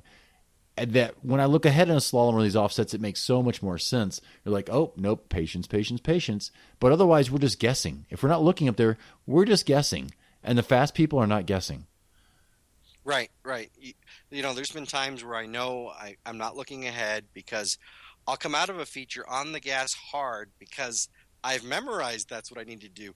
But I don't really see where the hell I'm going. I've just kind of remembered it's over there, right? And that's when I catch myself and I say, damn it, I should have been looking ahead. Sometimes you just can't, right? I remember it must have been the East Course a couple years ago where there was this really fast section. You're coming, going away from the spectator, going towards the grass at the far end. And because it pinched you down, you couldn't set up the last cone. And also you kind of had to thread the needle while you were braking. And so I kept getting frustrated with myself on that day. And I didn't drive particularly well that day. In fact, I'm pretty sure it was 2012 now that I think about it. That I couldn't turn my head left until I almost got to the cone because I was so busy dodging a cone on the right and the left that I was kind of just looking straight ahead. And I kept thinking, what did the guys that win do? At this point, are they doing what I'm doing and just kind of looking straight ahead because they're trying to thread a needle? I assume they are, but I wonder if just this is one of the things I'm lacking at. They're really already looking to the left, so they know better when to brake and better when to turn. And this is one of these things I got to work on. So I assume it's that. Well, but I always wonder because you don't really know. That comes back to what I think you said. If you're already at a gate or close to it and you have a line, look up. Yeah. Yeah, that makes me think. I mean, easier said than done always, but okay, I'm already kind of here. Where am I going? Yeah, it's kind of one of those things where these are some of the gray areas, and it's kind of funny. I'm sure you run into this a lot at locals, where people lean on you for your experience to teach them, and you're trying to teach them. Meanwhile, I always have that doubt where I don't know exactly how much advice I should be giving, because sometimes I get to these events and I feel very novice-esque, trying to wonder about things like that. Here I am supposed to be confident. I'm, trying to literally run for a win at a solo nationals, and I'm doing stuff like that and doubting myself. And I either got to stop the doubt or fix the problem. Either one will work, I guess. Yeah, they're both positives. My biggest thing at locals, I don't always stick around long with the kids at home and family. I start feeling guilty and or go to the farm. Who knows which of those. And I'll see people walking course. And they'll walk and they'll just like make a turn around a cone. I'm like, you can't do that. You can't get there. And by the way, you wouldn't want to. That's my biggest, I guess, pet peeve of where I give advice that's not solicited. Yeah, it's kind of interesting. I've actually stopped several years ago. I stopped doing novice walks. I used to give them voluntarily, and I liked doing them, but I realized I had a lot of frustration because of that. I would watch novices do things that just didn't make sense, and I felt like I had the wrong attitude about it. I wanted to chastise them too much, and I didn't know a good way to tell somebody who's totally new. Polite way of saying that's a really bad idea what you're doing.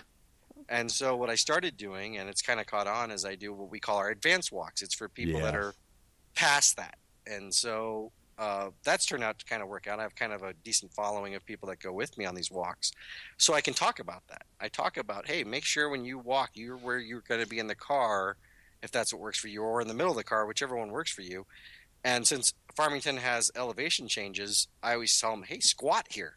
Put yourself at your eye level of what you're going to see, because we have a little crest there. You're actually not going to be able to see that gate until you get to the crest. So you have to already have changed the yaw on the car so that you're going to make it. And if you forget that and not set up before the crest, you're going to be on the wrong side of it. And those types of things. And it's fun. I enjoy the walks a lot more. And I get something out of them for myself, because I'm kind of telling myself again, right? I've already done a couple walks. It's usually my third walk that I'm doing the advanced walk. And I'm kind of reinforcing, doing almost the Evo School thing where I'm talking myself through the course. And so I gain something out of it. It's not just I'm helping these people, but really it's selfishly I'm gaining more out of it probably than they are. Oh, yeah, and that's one of the business principles they say. If you think you know something, teach it. And in this case, if people can ask you questions, you really have to know what you're talking about. One of the things I still enjoy to do, too, like I said, I'm always working on my driving, is I do like riding with novices, because it's always opens my eyes to see my own mistakes better. Novices usually make very obvious mistakes when you look at the car input, car position, that kind of thing. But one of the things I really like to do on their second run, their first run I help them just navigate, right? On their second run, I really like to just look at them. And hopefully it's not an attractive person so it gets creepy, but I just try and look at them to try and see, where are their eyes? Where are their hands? What are they doing with their feet? Are they, basically are the mechanics of their body in a good place, or do we need to fix that, because if this gets ingrained too fast, they're going to be really screwed up. Well, a good example is the shuffle steering thing. There are guys winning jackets out there, jacket after jacket, shuffle steering. I have no idea how the hell they do that, because it drives me nuts. I don't know if it's my OCD or what it is, but the shuffle steers of the world that are fast, I hate you, because I don't want it to work. And so I always try and tell the novices, stop doing it. And if they, God forbid, see one of your shuffle steering winning videos, you tell me I'm wrong and I don't have a leg to stand on. But those are the kind of things that I try and watch when I take a novice. But it helps me with my mechanics. Then I go and watch my video, and I'm hypersensitive to it that day, because I watched a novice, do bad habits or skills, I guess. I don't know if I still shuffle steer. In my Integra, I always did. I know several people who will remain nameless for so they won't hate me later. But they're fast doing it. So I mean, you can't really find fault in it if it works. I just swear they'd be faster if they stopped. But so for me, I think it's a power steering thing. In the Integra, I could easily do that, or the wheel was big. I've had so many non-power steering cars. There's a difference to me between setting up your hands, moving them across the wheel to pull it. Right. I call it presetting it. Yeah. So I'm going to move if I'm going to make a big left, I might move my left hand to the top of the steering wheel, my right hand down to like the 5 o'clock position, to get ready for that. That I get. But have you ever seen people shuffle steer in a slalom? I don't know what the hell that's about, but some people pull it off. And it looks to me like a nightmare. But they're beating me. So where do you go with that? And it is one of those fascinations I have that I wonder now, because I am the way I am, would they be faster if they stopped, or just ignore it as something someone else does and it doesn't affect you? Or would you be faster if you did it? That's the experiment here. Yeah, well, that's kind of what I do. That's kind of been my talent, as I'm very good at mimicking what people do well, right? So one of the things I do is I tend not to buy risky cars, right? I tend to mimic, I'm one of those lemmings, although I do a lot of math and research and engineering and thrust charts and all those things to try and determine the right car. But I do, tend to buy the favorite cars. And I tend to go with the tried and true setups, at least for the baseline, rather than be one of these other types that just like, oh, I've done this math on my spreadsheet and it's going to get these parts regardless of all the quote unquote known data on this car. And so that's part of why I watch the videos, is I'm looking for, to imitate the faster driver. So when I see the High Cotter look so smooth on an entry of a section where I wasn't, I realize, okay, well, I didn't have to do it the way I did it. He did it smoother and he was faster. So there's a way to pull this off. Yeah, especially if you're watching someone in a car you're driving.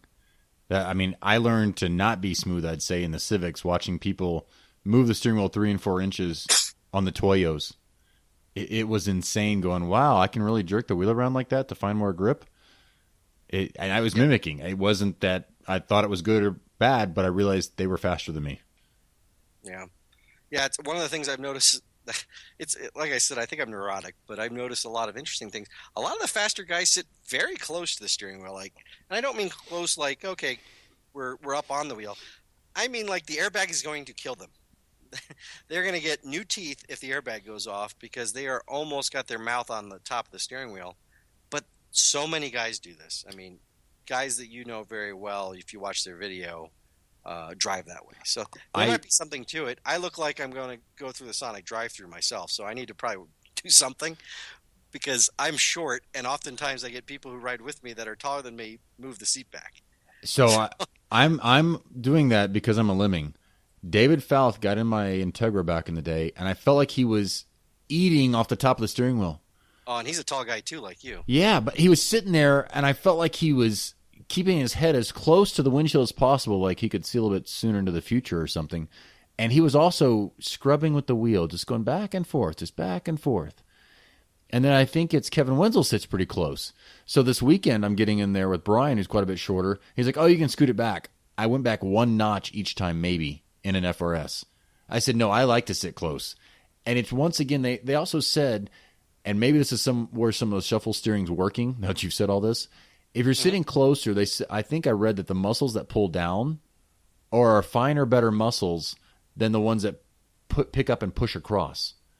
Interesting. Fletcher taught me the opposite, is that the muscles that pull were too strong and you could overpower the feel. Oh. And so it was better to push because you could feel the wheel kick back.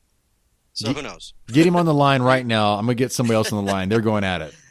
I swear I read that. I mean, different things work for different people, right? So they could both be right. So if you have really strong lats versus what's in the back? Lats are the back, right? The deltoids are the ones. Deltoids. You got to have a probably an MRI, biceps. Something that studies and says you should do mostly this.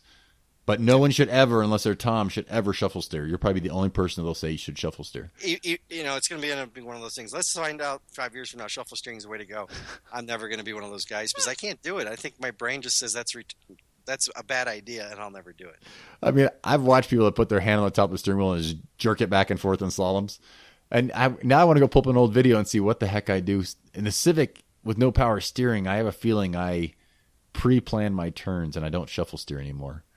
Yeah, and I see a lot of video of the people doing what I call the chipmunk, where they put their two hands at 12. 12, yep. And they kind of look like a chipmunk begging for food, and they're going left and right with it. I've watched it. and it works because it's quick, right? Your hands you can go left, right really quick. Yeah. I just wonder how much feel you get really doing that. So I've convinced myself not to do that, even if it's helped. I've taught people to cheat up that 9 and 3 may not work. Like, have you ever driven a C5 Corvette in a slalom? I only drove it the one time. I don't remember, honestly. It's got a very slow steering rate compared to, say, an S2000 or an M3, which have the opposite, super fast steering rate, right? And so, even in that car, I do cheat up. I actually cheat up to almost 10 and 2 when I do a slalom, because if it's a slow enough slalom where it needs significant input, it is really hard to move the wheel fast enough. Yeah. So I get it on some of those, but I've seen people do it in S2000s think, dear God, I would spin, because the steering rate is already super fast in that car, and now I'm going to take away the one thing I had going for me, which is, tactile feel. Yeah, no, good point. And that's where in the S2000s, I had to start getting in them, taking my two smaller fingers off the wheel to remind yourself, do not jerk the steering wheel. This is not a Civic. Yeah, the Indy Miata is actually the same way. Oh, it's so different than the Civic. It got me in trouble every time. Yeah, that is actually the Achilles heel of that my Miata, is that the electronic power steering is not very good in that car as far as feedback compared to, say, like MR2, which somehow does it fantastically, right? So I have to drive, and you'll catch me doing it where it looks like I'm going to have tea with some people from the UK, maybe Max or one of my other friends from there, because I'm driving with my pinkies out, just so I don't muscle it so much. That's what take those two little things. For me, too, I'm like, you don't drive this often enough. You have that bad habit. It's not a Civic. So tell me, if we take away your Miata and you can build any car, what would be next? Now, do I have to work on it? Nah, whoever you can hire anybody on my bill that you want, that you know of. Who you hire? A lot of interesting cars out there. One of the ones I've always wanted to try was the B and C mod cars. It's like, I watch Barry Ott every time I go up there and think that car looks a lot of fun. I liked it a little bit better cosmetically when he had the wings on it in B, but I know they're more competitive in C, and so I watch his car, and he's got one of the ones I'd love to play with. And then there's the old all those what are they, Le Dragons and B mod? Oh yeah. Back when Tommy was still alive and he'd bring his car to different events that I'd go to, I always just thought that would be such a cool car. I'm glad some things still scare me. It's going that fast. Barry, David Falk came out with him. I guess it was 2 weekends ago. I saw them, or some point, and I was like, "Man, you guys are so fast, but it doesn't look overly blazingly fast." It was deceptive, or I'm just not seeing things, because now that I say that, I'm realizing Robert Thorne's car 2 events ago, it just didn't look normal fast, and it didn't sound the same, yet he was having smoking fast times. I'm like, why all of a sudden is everybody looking smooth and fast, but not crazy like you would think fast? Well, I was always told that two things make things seem fast. One is noise, right? Yep. If it's making a lot of noise, it's energy, and we perceive that as it's doing something, right? The other thing I was told is that the size of a vehicle and how fast it eclipses its own silhouette, so its own length, how fast it can cross body lengths, is how we judge our perception of fast. That's why sometimes you'll see a big cruise liner, and this happens, I guess people get in trouble in boats, is that there's this cruise liner, it's so massive you can't judge speed.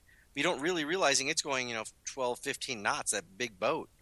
And your average non-crazy bass boat may only do 20 miles an hour, so you got to be careful that you think you're going to shoot the gap in front of it, but it's closing distance a lot faster than you think. I think that gets to be true because those Continentals, like Barry's car, are pretty long for what they are. So it takes a little while for it to eclipse its length, you know what I mean, to judge that speed. And so, yeah, I agree with you. I'll see that car on course, and sometimes I don't realize how fast it's going till it changes direction. Oh, good point. And then when you see it change direction, you're like, ooh, wow, he's hauling ass. Driving work course when he's been driving by. I was just standing back at the start watching. I was like, I know that thing's really fast. I just realized also it doesn't have to move very far left to right. Yeah, slaloms. That's where I always think that car looks fast, because it gets on both sides of the cones really quickly. Yeah, you're like, oh, it is really moving. Okay, so one of those cars would be fun if you could drive anybody's car out there right now, or a couple of the cars out there. I got to go with Tom Barry's answer. Definitely KJ's car. I don't know how you don't want to try that, because there's nothing like it, right? I mean, that's what PAX is based off of, is those A-mod cars, and he's got one of the best ones. And I've never driven with that much downforce at a higher speed, like 60 miles an hour. I contribute. I used to be a lot more active with the local University of New Mexico's FSAE program, and they started putting wings on the car, and I got to drive them. But most of where we do the testing is a low-speed, small parking lot. And so I can't even imagine having a lot more power and a lot more wing out on course. That's got to be pretty crazy because you just don't know how fast those things could go, I think, until you try it. And I don't know if you remember, a long time ago, there was back when it was like one of these things like Mobile One does, where they had two different drivers in two different disciplines trade cars. Oh, no, I don't. And so back then it was Michael Andretti was the kart driver, I think, at the time. And I think it was the really young up-and-coming one of the MotoGP guys from Texas, Nicky Hayden. But he was really, really young when he was first starting. And somehow they traded cars, and I think it was Nicky. And so when they traded cars, and the idea was you take your lap time in the Indy car and your lap time in the MotoGP bike and combine them and see who was kind of faster. And it was interesting that, if you ever ridden a motorcycle, it's really hard to go as fast as those guys go. But the differential was much higher in the car, which surprised me. And they said it was because he underdrove the car so much because you couldn't believe the capabilities with the G-forces. Oh, because he has no downforce in the bike or nothing comparative. Right. So he had no idea that you could go through the corner. It was something astronomical, like 40 miles an hour faster than he was going, because he was driving based on mechanical grip instinct. Yeah. Without that aerodynamic downforce experience. And it wasn't rolling over or laying over enough for him. It was like, I just can't do this sitting straight. And that's something that kind of said in the article. This is a long time ago, but the articles kind of said something. The fact is, he had to go faster to generate more downforce to go faster. That you could actually go faster through that corner because you would be generating like 3 G's of downforce at that section instead of just 1. Yeah, that's got to be so weird. I feel like A model, when I've watched them, you're limited by how quickly you can make the inputs. Well, yeah, and like I said, I've had to work course with them at least twice that I can remember, and one of them was my second year at Nationals in 2004, and there was a time I was working this section where the very next feature was a slalom, and I swear they could have hit every cone in my corner and I would have missed it because I would just watch them go through the slalom because every time I was positive that was the time he was going to DNF because there was no way in hell he was going to make it, and they would make it easily, and it was just there you go, it's 50 mile an hour downforce. It was ridiculous. And that was 2004 technology. I can't imagine where they are now. Yeah, that's true. I'd never thought about wanting to drive one, but just to feel that, oh, no, I still have grip. Would you clue into that? I figure everything else is just a faster, grippier version of what I've already done. But downforce is something true downforce like that on an autocross course I've never done. So that would be the attraction. Very cool. Well, I appreciate all the time, all the insights, all the input. Any other thoughts you have? Anybody want to thank? Anything? I just want to thank all the people that do what we do. We're weird if you think about it. Who wants to do what we do voluntarily? Spend a lot of money to hang around in parking lots with most of the other guys, talking about cars nonstop, sweating all day, getting up really stupid early, sometimes driving thousands of miles to do what we do. I mean, clearly we're not doing it for the notoriety or the money.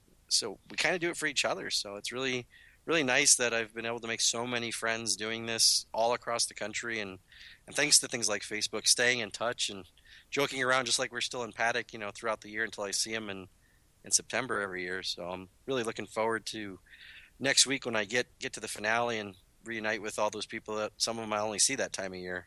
Oh, exactly. That's where Facebook exciting. Feeds me probably 80% autocross only. If you don't autocross... I think if I didn't autocross, the only thing I'd use Facebook for is to get on there to ask them how to fix my plumbing problem. Because, you know what I mean? That's about the only other thing Facebook is really... I don't get me wrong. I have Marine Corps friends and I have high school friends I still stay connected with because of Facebook, and I love it. But it's not... And I wouldn't otherwise, so it's really nice for that. But the majority of the use is basically making fun of each other and keeping track of what other people are doing with their toys. Yeah, how many cars have they bought? Uh-huh. Mm-hmm. Yep. And what have they bought, and do I need one? That's why I don't pay attention as much. I'm like, no. You'll save money if you don't pay attention. I'll save money if I sell some project cars that I don't really want to finish or don't want to mess with. That would be good too. It's like Craigslist. If I don't want to spend money, I don't go look, because Craigslist is the Harbor Freight of the internet, right? You go in there for looking for something else, you end up buying a whole bunch of crap you didn't plan on. Oh no! See, I'm pretty focused. I'm maybe not like that. Although I'm now looking out the window at 2 old Ford 8N, 9N tractors that are kind of running.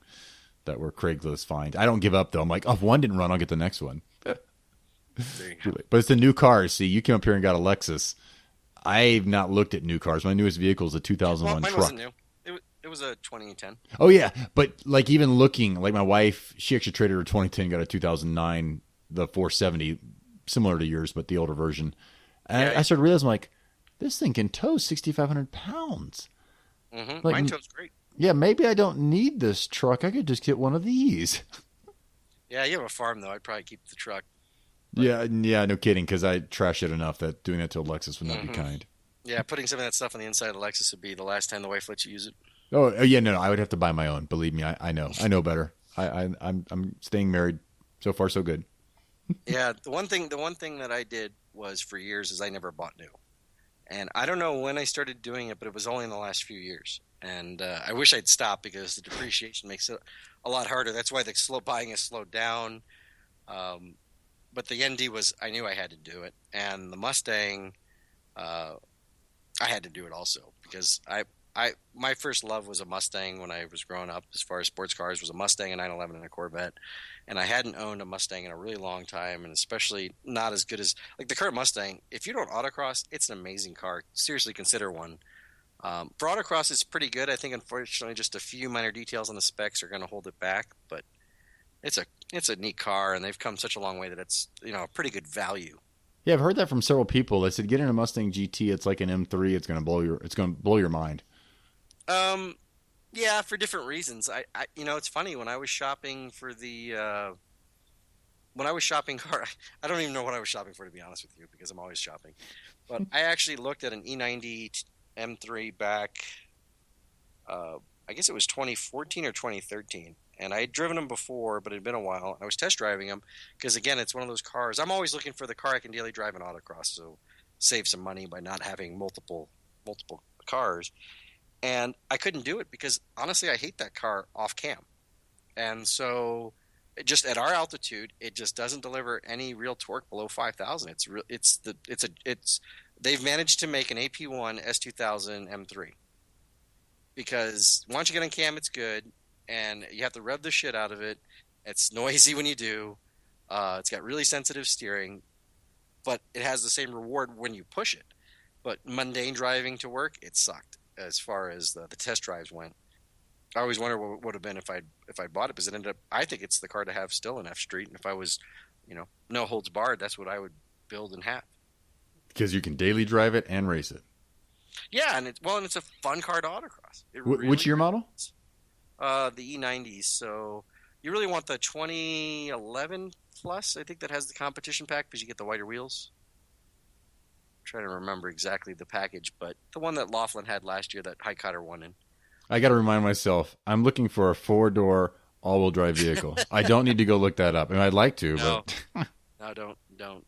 They're pretty good looking, especially with those cheap. That's the thing that pisses me off about some of these cars. Like, that's a car that's not cheap, but actually has a very cheap option of wheel that looks fantastic. And one of our locals has it, and I kind of drool over his car every time he brings it to an event. Very cool. Once again, I thank you for the time. This was fun. Yeah, I appreciate it. It was good talking to you. I'm glad you're embracing mediocrity. Hey. Thanks for listening. For the show notes and contact information, please visit autocrosstalk.com. There you can also subscribe so that we can keep you up to date on new shows as they come out. Also, please leave us a review on iTunes and subscribe on iTunes for the upcoming shows. You can connect to our Facebook page at facebook.com/autocrosstalk. You can share your thoughts, your insights, your questions, your suggestions there. Also share with your friends. Hopefully you found it entertaining and motivating, and hopefully other people will as well. It's been fun, and I hope you enjoyed it. Thanks for listening, and check back next week for the next show.